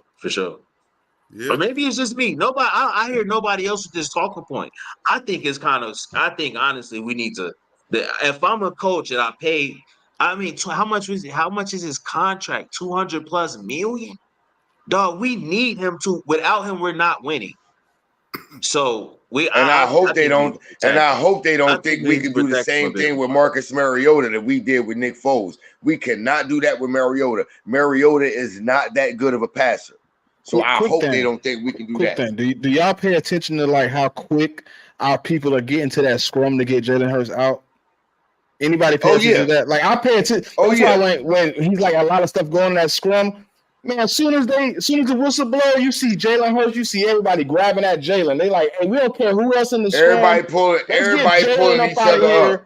Now, if y'all want to be sitting at the bottom, cool. It's still the two people they all reach for. They reach for Jalen and they reach for Jason Kelsey. They reach for them two dudes to get them two up. I'm riding with the brotherly shove. I mean, I don't want to be like, every time we get on 4th and 1, we're using it. But brotherly shove before we. I'm riding with game balls. Go ahead. Wait, real quick. So the brotherly shove is here to stay. You got other teams around here doing it. People try to make fun of it, saying they doing a tush push and all this other stuff. Look, everybody's trying to do it. Even our enemy tried to do it and they failed. People are failing at doing this, right? Our quarterback deadlift 600. 600. He squat 600, I'm sorry. And why not just keep doing it? Now, my whole thing is with the injury. I know. That's what I'm saying. I'm getting to that. With the injury, you want to do, like, I like the play call when we were in that formation, but we handed it off to Swift. I like that. If we're gonna do it, we need to have some other plays like a tight end go out or a short pass to the running back, let them get some yards. Like, we need to mix it up a little bit so they don't know what we're doing, but we're in that formation. We need to start practicing stuff like that. It should evolve. You got to evolve. Yeah. The NFL is already keying in. Real quick. I'm gonna tell y'all this right now. I'm not scared of the Bills. I'm not scared of these dudes at all. You see that? I've been watching it the whole time we've been sitting here. I'm not scared of the Bills. Is ever scared of the Bills? That stretch, y'all. Y'all heard them all talk. Man, hold on. Stu, you know what I told you about the stretch, right? The stretch seemed good until you got to play games. Hold on. No. Here's what's funny. Actually, they said the stretch is starting now.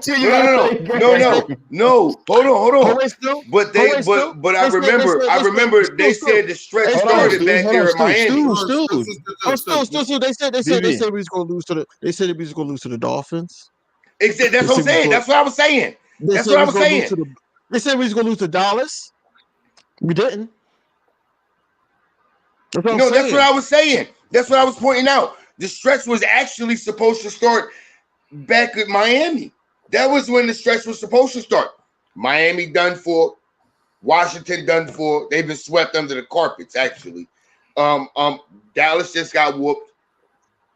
Those are three of the people in the stretch that you said that's the start of our stretch. We were supposed to have an 8-game stretch. Now they shortened it because those three is done. Now it's a 5-game stretch. Guess what? I'm looking at 4 of those 5 games. I'm sleeping already.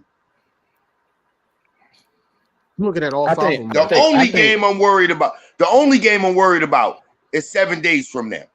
The rest of them, I'm sleep. Hey, look, I think what's finna really get crazy. Y'all finna see the Penny experiment be over with. They finna start putting them in. I think.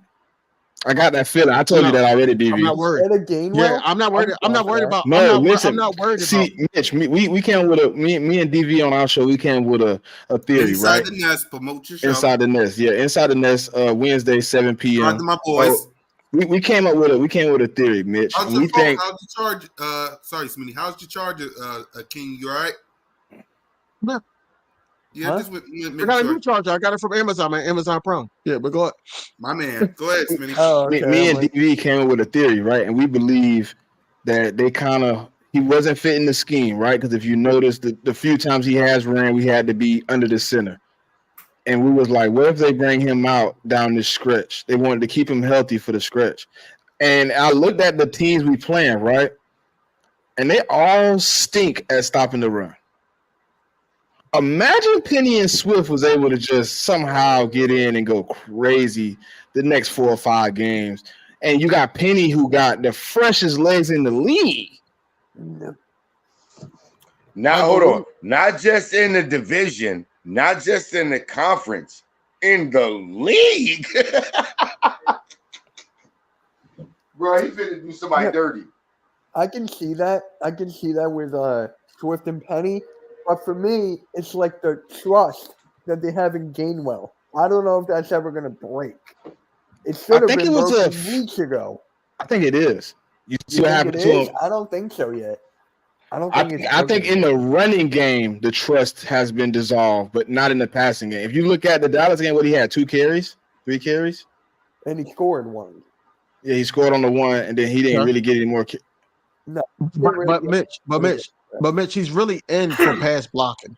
He's our best pass blocking running back, and that's a fact. Yeah. He is. I agree with that. So that's why he's really in for it. He's not in to, make a difference. That's DeAndre Swift's job. That's his job. That's not Kenneth Gainwell's job. Now, our argument is basically Rashad Penny being in these cold games. It's hard to tackle in these cold games, bro. And it's also hard to tackle in that when it's first and goal, second and goal, third and goal. You got this bowling ball coming at you, especially with this line. It could get real dangerous really quick. The only difference is Rashad Penny cannot block to save his life. He can't. We seen him get pancaked in the preseason with third strings in the game. So he cannot block. And he's not used to playing out the shotgun. You got to play on the center to the point where you're just handing him the ball and letting him do his thing. He can't play off a shotgun.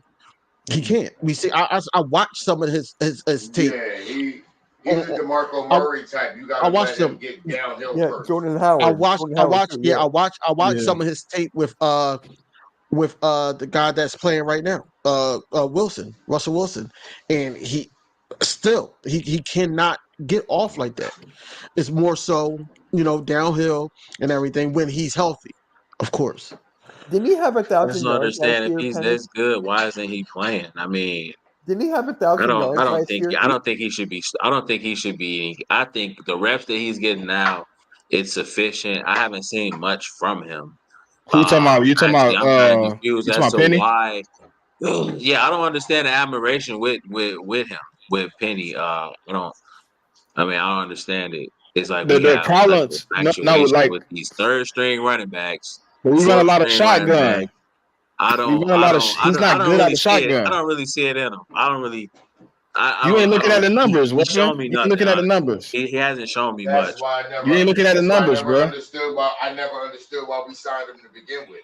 I mean, in Seattle, he has a great yard per No, carry. but I mean, he averages like 2 yards a carry out of shotgun, and then he averages like almost 6 out of us being, and we don't run under the center like that. That's not our game. So you got a guy that don't fit the game plan. Yeah, I don't understand if he's as good as how everybody's saying. Why isn't he playing and showing it? He has to. I mean, if you ask the Eagles fan base and the content creators, this dude is like the next coming of Jesus Christ, bro. I don't get what it is about Penny. You ain't listening to nothing I said, bro. You responded, but you ain't listening to what I'm telling you. We run 90% of we run 98%. We watch 98. Other than the brotherly shove, we don't go under center. He is his best under center. We don't have an offense where we run under center. We can't put a dude in that can't run out of the shotgun in. So he's not a fit. He's just, do you remember when we got DeMarco Murray? That explains why he's playing. He's not a fit for the offense. That's what we've been saying the whole time. That's what we were saying. He's not a fit for the offense. That's why I said we should have traded him in a 6th or a 7th, and we could have got Zeke from the Patriots, who actually fits better. And when he gets here, he's instantly our best pass blocking running back. Instantly, the moment he comes in there and he's on his roster, and he can run behind the line. He fits the scheme because he can run out of the shotgun. He runs the RPO just as perfect. Yep. So but I got laughed at when I said that. I got told, man, no. Everybody's got. I still feel the same way. It didn't work. Because y'all still worried about how that DeMarco Murray thing. DeMarco Murray was the same thing. We ran an offense that didn't fit his style. It's the same thing. Dude, it's different. He's not it's a fit. different, It's though. as simple as that. That's why he's not playing. That's different. DeMarco Murray's situation was different because DeMarco Murray was coming in for him to be our number 1.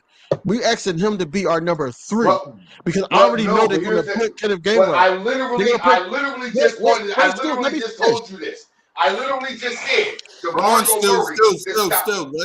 King DV got something to say. I've already explained his argument right there, though.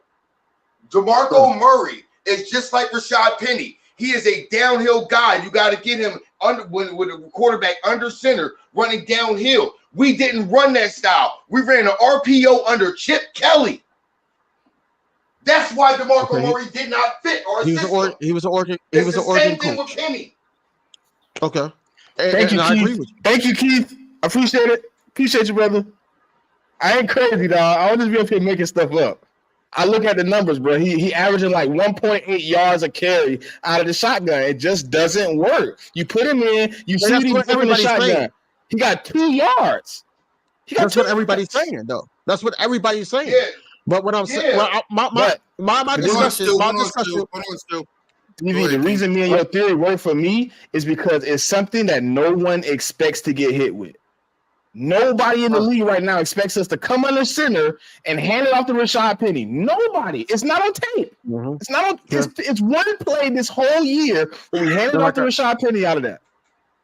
And like I said on record, I said I don't want it to be to the point where they do what we're saying, right? And Rashad Penny is just rusty. He fumbles in a crucial moment, or he sit up there and not really doing too much because he's getting there 1-2 yards and that's it, and then we're switching running backs. I want him to be that bruiser back that we know he can be, but it got to be cold enough, man. It really got to be cold enough, and that's when the game slows down. And then you see Rashad Penny in there a little bit more, but they got to trust him. But Kenneth Gainwell, they trust a lot more because he knows the system. I think this is his last year of the contract, and they try to see one more. He got one more. Yeah, I was about to say he got one more. One more. Okay, so I want him. I want them to trust Rashad Penny because you brought him in here for a reason. Regardless if y'all feel like now that he don't fit the system or not like that, you brought him in for a reason. You kept him in the 53-man roster for a reason. So you got to utilize everything that you got, all your chips. He can't keep being a healthy scratch because Watkins is back or because another guy is back, and then he can't keep being a healthy scratch. So what are we doing with him? He's injury prone. He and the backs in front of him, he's not better than. So maybe he can get some special team reps and go from there. But I mean, I don't know what's the infatuation with this guy, bro. I don't understand it at all. It's weird. It's weird to me. I have a theory. It's weird to me. I have a theory. But we do need another back. I would say True. I would love to have a bruiser back for sure. But I have a theory for why Howie did it. I have a theory for why Howie did that. What is the one thing the Dallas Cowboys are missing in their offense? A physical downhill runner. What if Howie did that shit just to keep them away from the Cowboys? He would do that. I really feel like he has the balls enough to do that. I'm just saying, what if he did that to be that type of asshole? I mean, you guys got me thinking that's it. It's a theory. I mean, like I said, he has the balls enough to do that. I'm not saying that's why he did it, but what if? No, for me though, it's just like with Richard Penny, a lot of Eagles fans DM me, and they're tired of seeing Gainwell. They're just tired. They want to see someone new. I get he's a good pass block. He's the best pass blocker we got. I agree.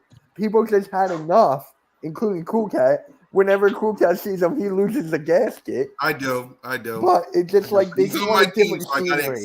That's the only thing I think of. They just want a different scenery. So I got accepted. So, yeah. All right, let's go ahead. Stu, I know. Let's go ahead. I mean, you'll see next Monday when we go live and watch the game next week. So y'all see it live. But yeah, let's go ahead and hand out game balls, and then let's get ready for the Chiefs. Who deserve a game balls for the midseason so far? Who deserves some game balls? Smitty? Probably give Jalen Hurts and for offense. AJ Brown. Yeah. And I'm gonna go Jordan Davis. Y'all know what's coming. Hey man, listen, Jordan Davis, dog. Everybody don't like that, man. I don't care what nobody think. No, I'm gonna stand on that hill. Against my Michigan. I'm gonna stand on that hill until they put a bullet in my head. But without Jordan Davis, we be getting pounded to sleep every game. He stops the run. He's getting pressure. I heard somebody tell me if he had 3 sacks,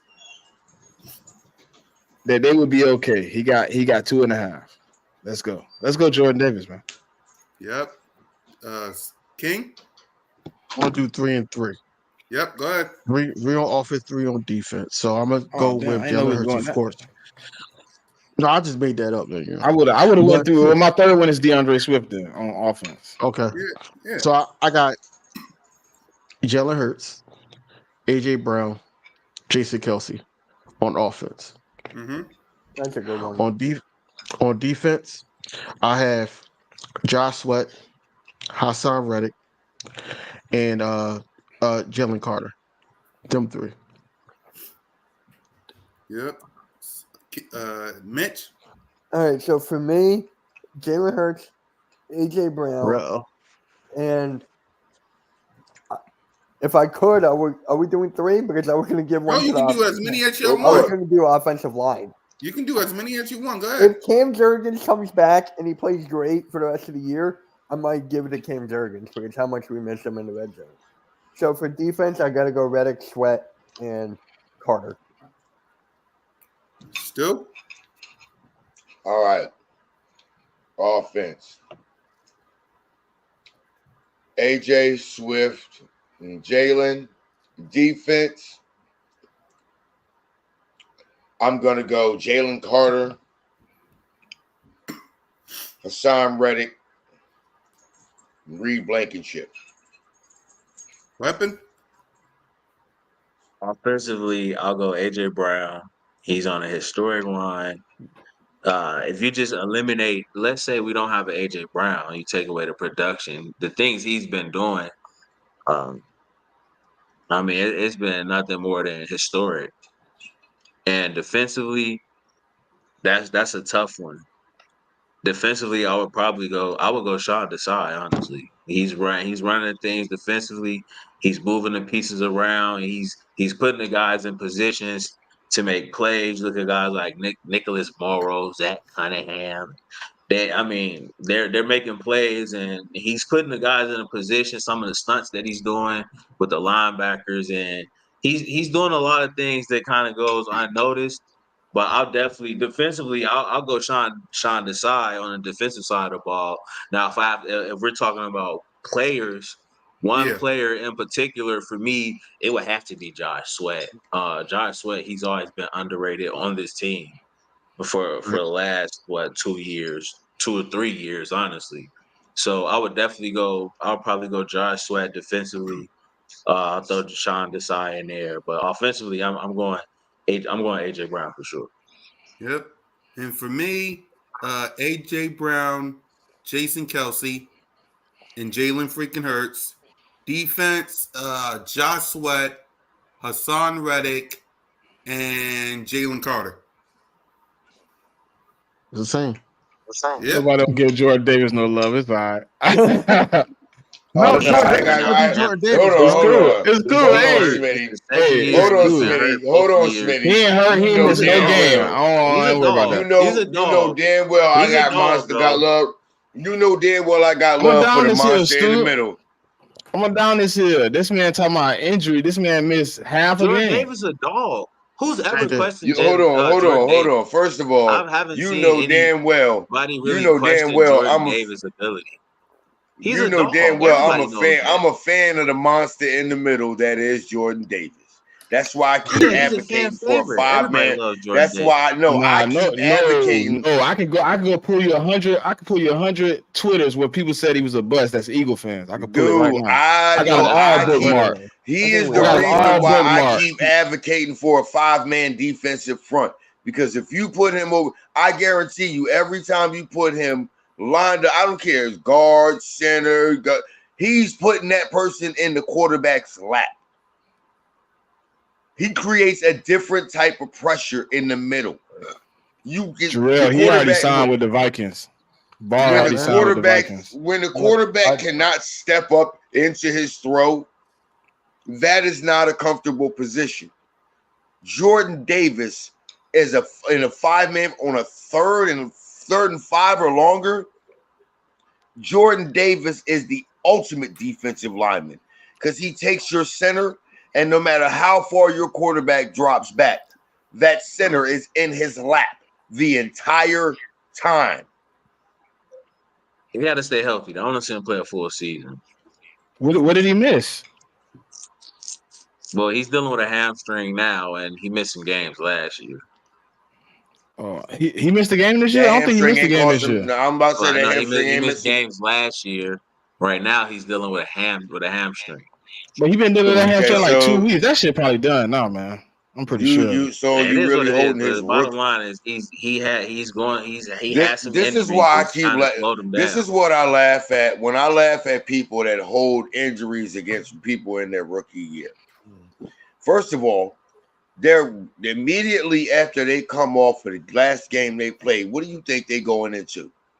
Training for the combine. What's the combine over? What you think they doing now? They ain't working out enough. They just getting themselves prepped up for the draft. Then what they doing after that? You go into the organization you get drafted to. You got very little time to actually spend time with your family after you get drafted until you throw your ass right back on the damn field because you got rookie mini camps and stuff like that. From the moment they play their last, hold on. Not during. Listen, hold on. Injuries his rookie year. But look at what they put. What I'm telling you is, look at what they put their body through as rookies coming into the league before they're even drafted. Yeah, and then once they're drafted, look at what they put their bodies through. He's dealt with injuries. He had one injury. He had one injury, bro. There's been questions surrounding Jordan Davis, his weight, can Jordan Davis develop pass rush? There's been Bro, questions, you keep but listening to media narratives, bro. Stop that. Stop coming to He me got with 3 that. sacks right now. He got 3 sacks right You now. coming bro. to me with me. You keep coming with media narratives, bro. Coming to me with what you see. He's had one injury in his rookie year, and this year he ain't missed nothing, bro. Stop coming to me with media narratives. You coming to me with premature We're BS, number bro. one in run defense and he's for a dealing with a reason. hamstring. He's healthy. I mean, I'm a fan of He's Jordan healthy. Davis. I'm just somebody brought up Jordan Davis, and I'm just speaking on things that may be a concern or why people feel that way. I'm a Jordan Davis fan. I've never had any bad things to say about Jordan Davis, so I'm strictly going off the topic about Jordan Davis being like somebody not feeling like Jordan Davis is gonna pan out or whatever. I'm a fan of Jordan Davis. This is just me rebuttal. Please So, name whoever think he ain't gonna pan we're out. all prospects, bro. Where every prospect is going to have some red flags. All of them. Oh yeah. I Maybe just they want to just know who thinks Jordan Davis ain't gonna pan out. I want to know. I want their names. I want to Jordan add them Davis is on dog. X. Yeah, that's wild. You I can't want to add them on Jordan Davis X so wasn't I can gonna go pan add Hey, out. them. DV, To say Jordan Davis is Didn't I not tell you gonna I pan had out? I I had the mean, screenshots, bro, you're crazy. of multiple people saying this man was a bust. Jordan Yeah, Davis is a game that changer, was bro. that was Cowboys fans saying that. They was just Eagle fans. Jordan Eagle Davis. fans. Jordan Davis is the some reason of them why I Eagles advocate content for us. creators. He's the reason why I advocate for us Put a doing name on 5-man it, bro. fronts. I don't do that. I don't do that. When he Exactly. pan out, I'm gonna put a name on Don't it. bring it up. Please When tell they me it was pan out, I Vox put a name Lombardi. on it. Please tell me it Don't was bring it another up one if by you're not gonna put Vox a Lombardi, name on it. stupid Are ass. you bringing it up and we're like, who are you talking about? What's going on? Please tell me it was Like, another you one can't from put a Vox name on it. You Lombardi. sitting here doing Bring it up, exactly bro. what they did. Oh, he hurt. He this, that. That man missed no games this year. He played all 9 games, and he's being productive. Okay, Nothing else who other wrote than that about it? matters Who right said now. it? What content creator, bro? Put a name on Who it. was You it? can go look Cole's it up on Cowboys? And bring YouTube. it up, bro. Who was it? Look it up Cole? on YouTube if you want to know. Who was It's it? in the Cole's title. Cowboys? You can put in Jordan Davis bust, Cole and you can he find him. sound like he'll say something like that. Yup, Why Cole would Cow. I care All about the what a Cowboys fan said? Cowboys creators. Why would I Like care I said, about a there's only Cowboys the fan? Cowboys fans, or Why it's only would the I care about Cowboys what a over there talking Cowboys all say that. about my player? It definitely was the Cowboys. They were saying all that. It was probably Cole's. Why would I care about Cole's opinion, bro? Weapon. I got you. Like Cole can't talk. Weapon. Yeah, weapon. Don't listen to street rats. They're street rats. Don't listen to street rats. They'll only get you in trouble. For sure. Yeah. Don't listen to street rats. Right. All right. So let's go ahead and exactly. So let's go ahead and let's talk about this game coming up on Monday Night Football. Yeah, I know. Let's go ahead and talk about this game coming up. Monday Night Football, Chiefs, Arrowhead. Smitty, give me your prediction and your preview. This dude is cheeks, yo. I don't know. It's probably gonna end up. I don't know. My bad. I don't think our defense is gonna get. I don't know if it's gonna get better over this week. So I'm probably gonna go somewhere between probably like 31-35 Eagles. Okay. Mm-hmm. What's your thoughts on the game? By the way, I don't really know, man. I ain't gonna lie. I'm probably gonna go bet my money on Patrick Mahomes to probably kill us for 300. But I expect Jalen Hurts to probably put up 400 total yards, maybe 4 touchdowns. Yeah, because the other touchdown probably be Kenny Gainwell or Swift. But I mean, I don't think you clean up everything in a week. I hope we do, but if I'm being realistic, every quarterback this year has put up 300 yards. Mac Jones, Baker Mayfield almost did it. Kirk Cousins did it. Dak Prescott did it. Sam Howell did it twice. So I mean, if you're gonna be realistic, you got to say that supposedly the greatest quarterback to ever do it is gonna have the same, right? I hope we can start the bleeding early. I hope he gets a good first. And he don't get to keep going after that. But we gonna see, man, because some people come out the bye and they on all cylinders, and some come out the bye and get hit in the mouth. King? That's crazy because I'm normally out of us two. I'm normally the one that try to be realistic. But I will say What this, you man. mean? I'm always realistic. Nah, bro. Like on our show, it's more me. I'll be the realistic one. You be like, but DV, look, there's the stats and this and that, and I'm like, all right, bro, you probably right. And that's where it goes with it. That's how I be. I'm just being real, but at the same time, I'm trusting in my team, man. They're 8-1 right now, and I think that Jalen Hurts has this circle. We can sit up there and say, Smitty at the beginning, and even on our show, you said, "Hey, this is not a revenge game," and I agree with you. It's not because you want the revenge game to be at the Super Bowl. You want it to matter. That's what you want it to be. Now, this is a standard game for us. Yes, it is. But how Jalen Hurts, the Eagles that lost that Super Bowl, are looking at it. They're looking at it. It's like, they're seeing red. Literally, they're gonna see red, and they're gonna try to sit up there and make a statement. I'm ready to see how a healthy secondary finally is. Or not even healthy, but everybody that's supposed to be where they're supposed to be at, right? I'm ready for what changes are we going to do? We had 2 weeks almost to gear up for this. I know some people went on vacation, whatever like that, but look, we got to ramp it up a little bit. Get people back in football mindset to the point where this is going to be a hell of a game. I already know it's going to be a close game. With that being said, man, hopefully nothing's wrong with the field. Hopefully, ho- hopefully, it's no misholding calls, or a holding call doesn't decipher if they win that drive or not. Any excuses that other people have made. But this is what I got. My final score for this game: 31-27. Go Birds. Mitch? All right. I'm not as nervous as everybody because Taylor Swift is not going to be there. So let's just get that out of the minds. Taylor Swift is not going to be there. So that's the best thing right there.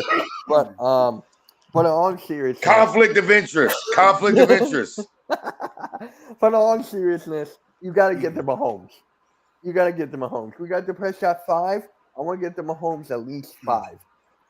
Reddick, Sweat, it's your time to shine for this game. We're going to need them to close it out, get that sack, and when it matters the most.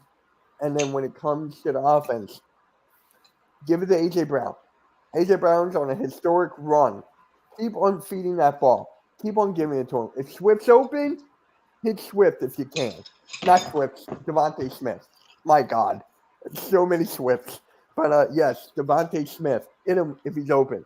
And then Julio Jones in the red zone. Basically it. And Cam Jurgens' offensive line is key. And your prediction? And my score prediction, I'm going 32-28 Birds. Stu? Write that down. All right. So I don't forget. This is where y'all going to get to see the cynical side of you. Uh-oh. I need us to, first of all, even if we don't get to him, at least get some pressure. We need to have a spy on Mahomes. And there needs to be somebody that is quick and is shifty enough to be able to shift and change direction and change field as quickly as he can. I would prefer that to be Sidney Brown because I think he has a quick enough footwork to do so. But we need to maintain rush lanes when going against this guy because we can't just sit there and rush too far up past him and give him lanes to squeak out and run for like 3rd and 15s like he did against us in the damn Super Bowl. We can't allow that. I see this game ending because DB stole my score. He stole my score because I had the same score, 31-27 Birds. So you sticking that one, or are you making a new one? But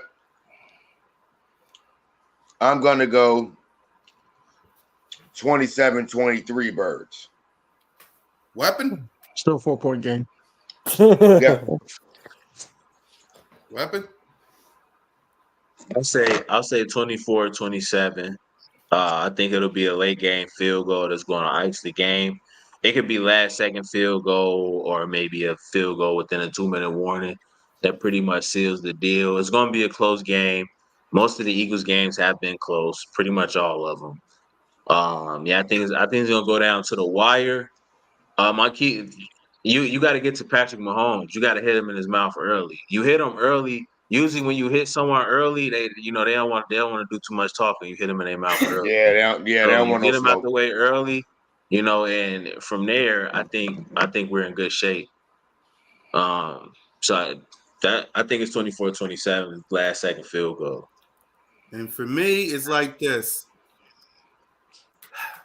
It'll be 30-24 Birds for me. You gotta win these games because I said it in my video early. You need to win at least 3, 2, or 2 to get to 13 to 14 wins. You got to, because the Giants. I agree. Because think about this: the Giants and the Cardinals push them to the side. Those are we know what those are. But if you can get 2 or 3 within the next 5 games, 14 wins, 13 wins, number 1 seed right there. Just 13. Right. 13 or 14, whichever one comes first. Just get those wins. And it starts with the Chiefs.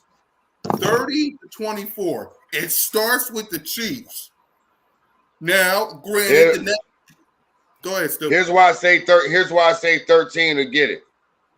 How many losses the Cowboys got right now? 3.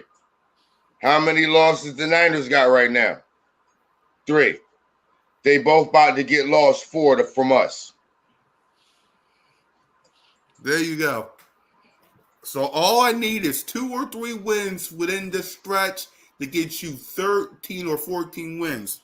You can beat the Cardinals and you can murder the Giants. Any given Sunday, I know, Keen, I know the look on your face. Any given Sunday. But still, 2 to 3 wins, it gets you. And I only said I know the look on Keen's face because he said, really? Really? We lost the dang Jets. So any given Sunday, but still. Not that. We need 5 of the next 8. That's it. Yeah. That's not why I was making that face. The reason why I was making that face is that, one of those games we're not going to need. Probably that last game, probably the last 2. Depends on how basically, it pans out, Right. Our division. Let's start with the division. The Cowboys still play the Dolphins. They still play who else they play? The team that's throwing picks. They got Washington. They still got Washington twice. They play the Seahawks too. They play the Seahawks. They got Detroit too. Yeah. They got Detroit too. My thing is this. I look at it this way. If we give the Cowboys loss number 4 and we give the Niners loss number 4, we can all tie with a 13-4 record. It don't matter. We got the head-to-head against both of them. So we got the number 1 either way. That is true. You got to watch out for them Lions, though. You got to watch out for them Lions. I'm not worried about them. I'm not worried about them. Our strength of schedule gives us the 1 seed over them. That is true. Yep. That's facts, bro. That's facts. Yep. Just do what you gotta do and let's get ready to go. So lights out. Let's give our final thoughts before we wrap up. Let's start with Weapon X. We'll go bottom up. So go ahead, Weapon. Our final thoughts before we wrap up.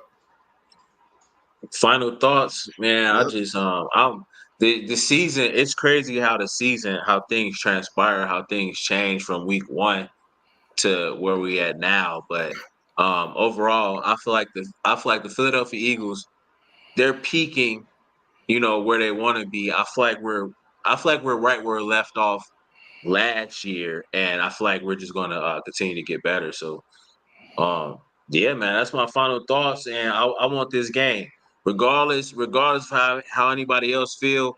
I feel like this Chiefs game, this is get back. I mean, this is an AFC team, so there's not a lot of opportunities you gotta catch it while you can.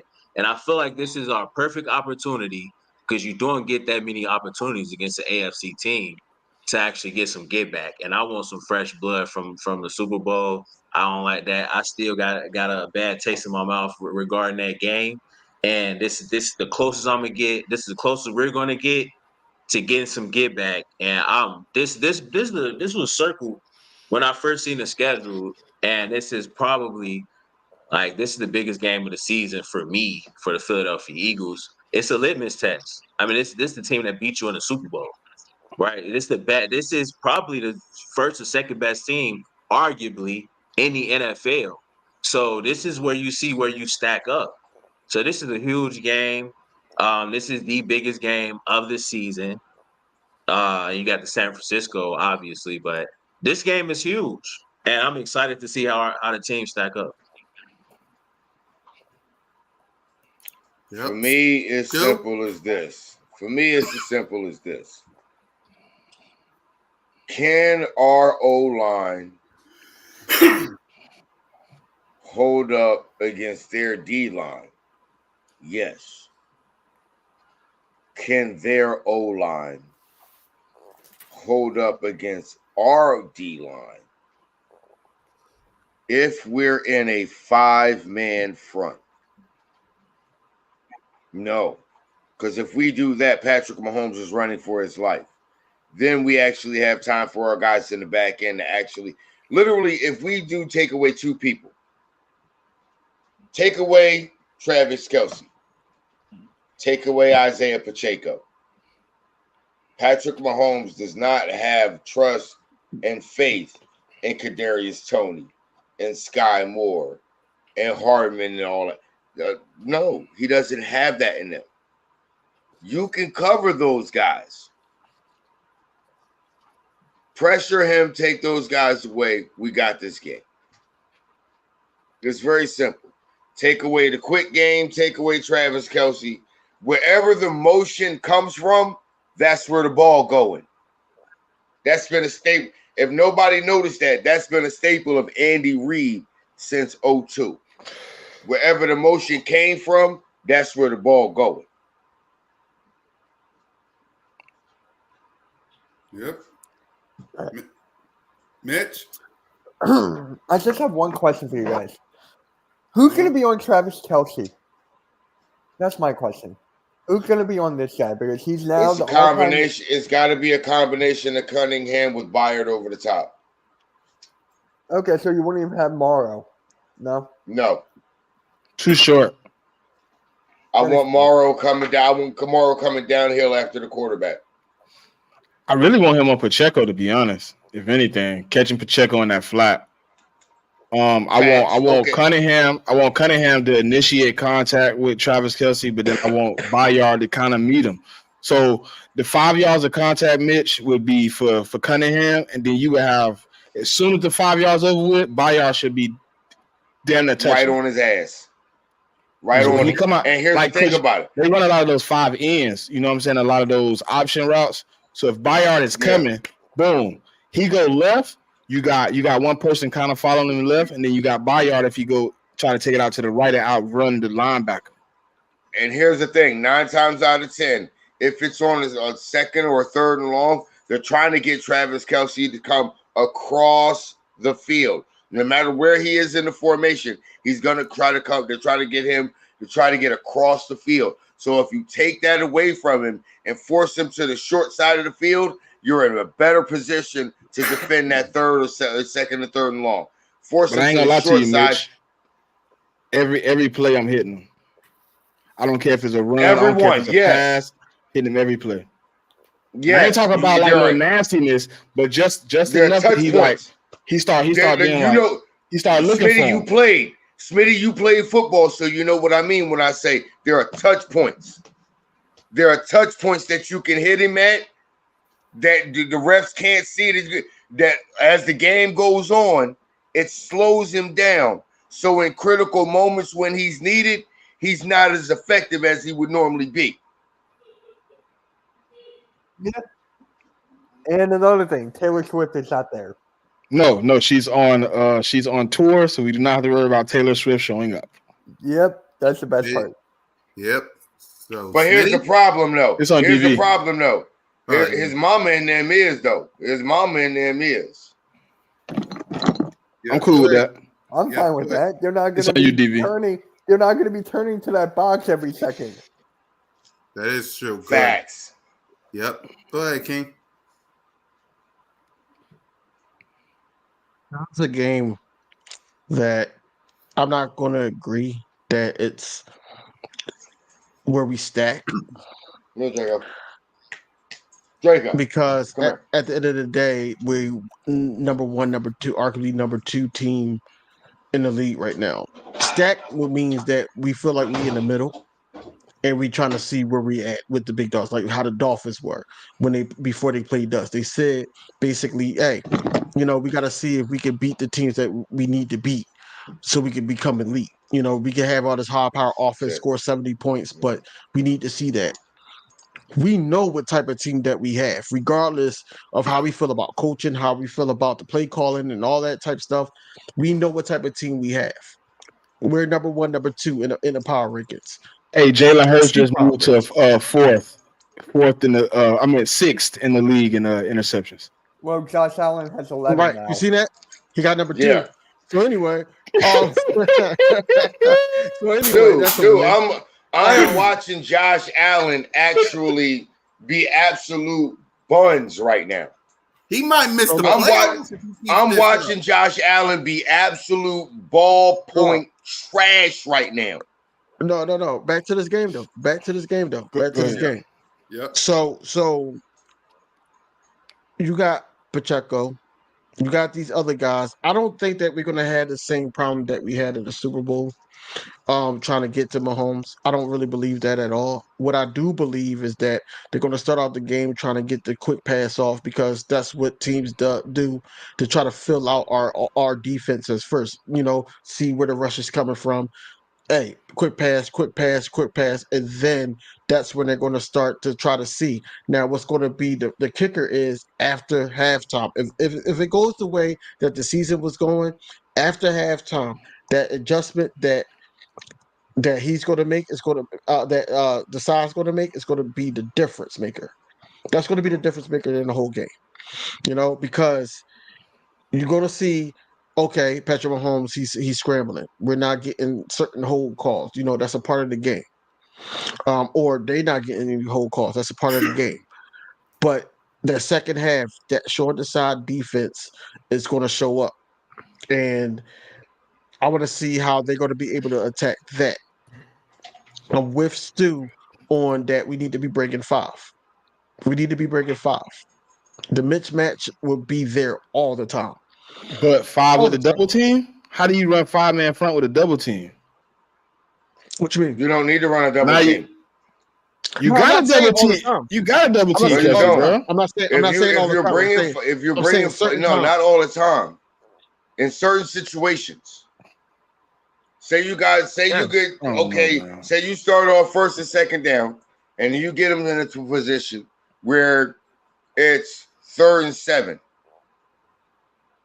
Now you bring a 5-man front because you can drop 6 men back in coverage. And now but what you're doing is you're with that 5-man front. They know as an offensive line, they can't block those 5 guys one-on-one. So either the tight end is staying in to help block, or the running back is staying in to help block. Either way, you got 6 guys back in coverage to cover 4 men. No, I wasn't even doing it 3rd though, because they're going to be expecting that. I was just finna. I'm gonna let Stu clip. I was finna say 3rd and 7. You bring 5 and he escaped, then we in the world of trouble because he goes for 7. I wouldn't do it 3rd. I would do it probably maybe second. first. I would do it second. I would do it second. Yeah, I would try it. I've seen us come out a few times like on first, and we in 5. To be honest with you, I'm not bringing a 5-man front against Patrick Mahomes unless it's 3rd and 12 or longer. But with bringing that 5 for me, right? Now I got to leave an extra man somewhere to keep him contained. That's my only problem. But that's where that's the thing about it. That's where you love to have a guy like a Nolan Smith. Nakobe Dean. He's not getting no snaps. No, you get a Nolan Smith because he has that speed. That's what I'm talking about. Nakobe Dean, Nolan Smith. I wouldn't leave Mario Cunningham back there. Sideline to sideline. You got him sitting there. Nolan Smith. Who else? Who else we got that's fast? But see, that's the thing about it. But that's the thing about it. Think about it. This is the 5-man front you coming with. You're coming with Jay. It don't matter the combination, Jordan Davis. No, you got Jordan Davis, but you're on the outside. You got Sweat. I'm Reddick and Sweat. But as your linebacker running sideline to sideline as your middle linebacker, that's Nolan Smith. I would use Sidney over Nolan. Nolan's faster than Sidney sideline. Sidney's 4.39. I've seen it in the game. 4.39. I'm talking about game speed. I ain't talking about straight line speed. In game speed, I've seen Sidney Brown cover 20 yards and break up a pass at the end zone. I'm pretty sure he could catch Patrick Mahomes. I don't need the fast. Patrick Mahomes not fast. He just got a good gallop. If he get free, you just in trouble. I take Sidney. No, that's what I'm saying. Nolan Smith is that spy guy actually playing the middle, like that first level. If Nolan Smith not coming at the quarterback, I don't want him back there. They're gonna abuse that. Soon as Pat see he the spy, we're going right there. That's where we're gonna put the action at. That's the motion. That's who we gonna manipulate. But his original responsibility is going to be the running back that's staying in to help block. That's his original side. So now you got him in a position. But see, that's the thing. Now you have him in a position where he's in a green dog position. He could be that green dog blitzer. But Stu, you got him. The whole purpose is to, if you bring in 5. I don't want to sound crazy. If you bring in 5, you say you dropping 6. That means 9 times out of 10, you playing 4-man, 2 over the top. That means nobody's going to be looking at the quarterback. Nobody. No, I'm not and playing a 4-man, 2 over. No, that's not what I'm doing. That's not what I'm doing. They run 5 wide more than anybody in the league. They're going to, as soon as you come out in 5-man front, he's audible, 5 out. Now, guess what your linebackers are doing? They're lined up 1-on-1 with Kelsey, 1-on-1 with Pacheco. He's going to abuse us in 5-man front, bro. But that's the thing. That's why I said if you put Nolan Smith out there, they're gonna put Nolan Smith. Listen, as soon as Nolan Smith come out there and they see, he the spy. Okay, hey Kelsey, run right in his area. We're gonna use Nolan Smith as a rub route. He young, But that's where it takes. But that's where it takes. He's a vet though. We talking about the young rookie who's never been against Patrick Mahomes. No, bro. you're not. But you're not. That's what I'm saying. You're stopping me. You're not being realistic. You're not being realistic. No, I am. What I'm saying is, you in order to be able to do that, what you're doing is listen to me. In order to be able to play that way, you have to play. And I know I'm not crazy. I know I'm not up here looking stupid. Oh my! I know I talk football. Listen to how it has to be run. Listen to how it has to be run in order for it to work. What I'm saying in order for it has to be run, in order for it to work that way, you have to actually have 9 men at the line of scrimmage. Everybody's up in press. You're not putting Nolan Smith out there as if you're having him at the line mixed in with those guys along the line of scrimmage. Bro? Who do you think we playing, bro? This is Peyton Manning, Patrick Mahomes-esque. That man going audible 10 times. He gonna mess up everything in that 9. Nolan Smith is still a rookie. Y'all just beat me down about Sidney Brown and Eli Ricks. We talk about who is y'all? I didn't beat you down about that. That was Weapon X that argued with you about that. You put Nolan Smith out there, any type of coverage, bro. Patrick Mahomes is going to manipulate him, bro. He is going to. Bro, listen. He knew James Bradbury had a problem. That wasn't an accident that he made James Bradbury get that hole. That's not an accident. That was on purpose. Because before he threw the ball, he was already pointing. He was like, he already knew it was coming. He is manipulating. So listen, so you telling me so what you're telling me is we're not able to disguise something we're doing. Finish, bro. You gotta let me finish, bro. You ain't You didn't let me. You didn't let me. How did I not? I was talking. You cut into my speech. You cut into what I was talking about to tell me how to run it. How you gotta run it? That's what you did. Man. I was already because you cut me off already, bro. How did I cut you off? And it's going around the panel. It's on me. Okay, go ahead, Smitty, and then it's on me. And then Stu get to respond. So we're already past 2 hours. So go ahead, Smitty. DV, I'm gonna talk to you because Stu ain't logical right now. So I'm gonna get back to Stu in a minute. DV. If you come out in that 5-man front, right, it might work the first time, right? I understand what Stu is telling me, right? But what is Patrick Mahomes going to do? He's going to say, oh, that's the linebacker? He going to run a no huddle. He's not going to let us change the personnel out. So now you have Nolan Smith running another play as the off-ball linebacker. And guess what he's going to do? That same bullshit motion we got killed with in the Super Bowl. He going to motion Kelsey. He going to find out where Nolan Smith is going to be at. And that's the mesh point. We are going where Nolan Smith is because now he's in a position of coverage. Nolan Smith is not a great coverage linebacker. If he's not coming at the quarterback, I don't want him playing that. I don't want him in a position where he can get manipulated, bro. He got somebody like, come on, bro. You got Travis Kelce and Patrick Mahomes, probably the greatest quarterback tight end duo outside of probably Tom Brady and Gronk. But he is going to find the weakness if you put Nolan Smith out there as a coverage linebacker, because now he's going to be stuck for multiple plays. Because I'm pretty sure Pat Mahomes will run no huddle until you figure out to call a timeout to get him off the field. He gonna be. I could have swore I said the scenario was 3rd and a 12 or longer. I could have swore I said that. I thought maybe I'm the only one that heard me say that, but I could have swore I said that. You started off 3rd and 7, first off. Yeah, and I said I would only come with a 5-man front. I did not say Nolan Smith would be the spy. But my purpose was we need to play a spy if we're coming in a 5-man front at any point. So I didn't care about the down or the distance. If you come in a 5-man front, you have to cover but the down in the distance then change. The down in the distance then changes the personnel. Come on, bro. I'm not 3rd and 12, not 3rd and 50. I'm not putting Nolan Smith in any predicament to get manipulated. Period. Like I said, the down in the distance. I'm scared of my coverage already. I'm scared of my corners already. Last words. I'm gonna put another guy in. I'm scared to put in coverage. So what you're saying is, as a coach, you're going to actually display that you're fearful. No, I'm going to use Nolan Smith as a blitzer, and I'm going to leave the guy that covered best in coverage. That's what you're showing him as in this coverage that I'm talking about. You're showing him as a blitzer.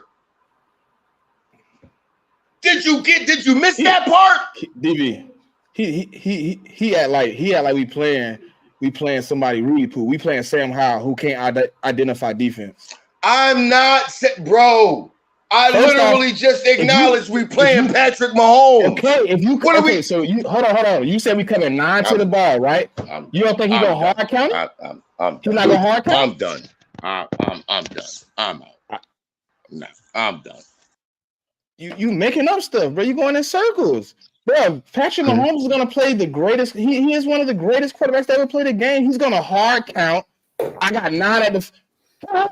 Okay, you ain't coming. All right, I'm gonna change the offense. That's what you do when you're a good quarterback. You're not just gonna be like, oh, let me just go up here and hike it and figure out what they're doing. No.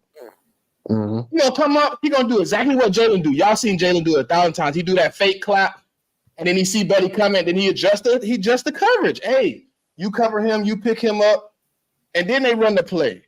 He's not just gonna bro, Patrick Mahomes is a great quarterback. I'm not finna just sit here and play with him like he a rookie or he a average quarterback. I'm not doing that. Well, it's me personally. Mitch, would you put Nolan Smith in against Patrick Mahomes in coverage? No. That's what I'm trying to say. He's gonna manipulate that man, bro. That man is gonna get worse. He didn't even play at all this season, pretty much. And every time he came in, except for one snap, he came at the quarterback. That's all I want you to do. I'm not giving you too much on your plate right now. Now, if you want to run coverage, if you want him to be a coverage, bring in Sidney Brown. Let Sidney Brown do it. At least then you got somebody that actually can cover. So if he do get caught up in a little situation, even though he does get work too, he can at least maybe make something happen. Yep. And with that, y'all was with us for 2 hours and 30 minutes. I gotta get everybody home. So for King TV, we all home, bro. Yeah, we all at home, bro. We all at home. We're all home.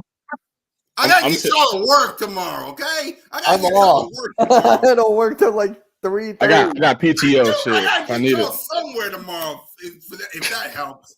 So for me, you happy? Hold on. There you go. You happy now? Jalen freaking Hurts.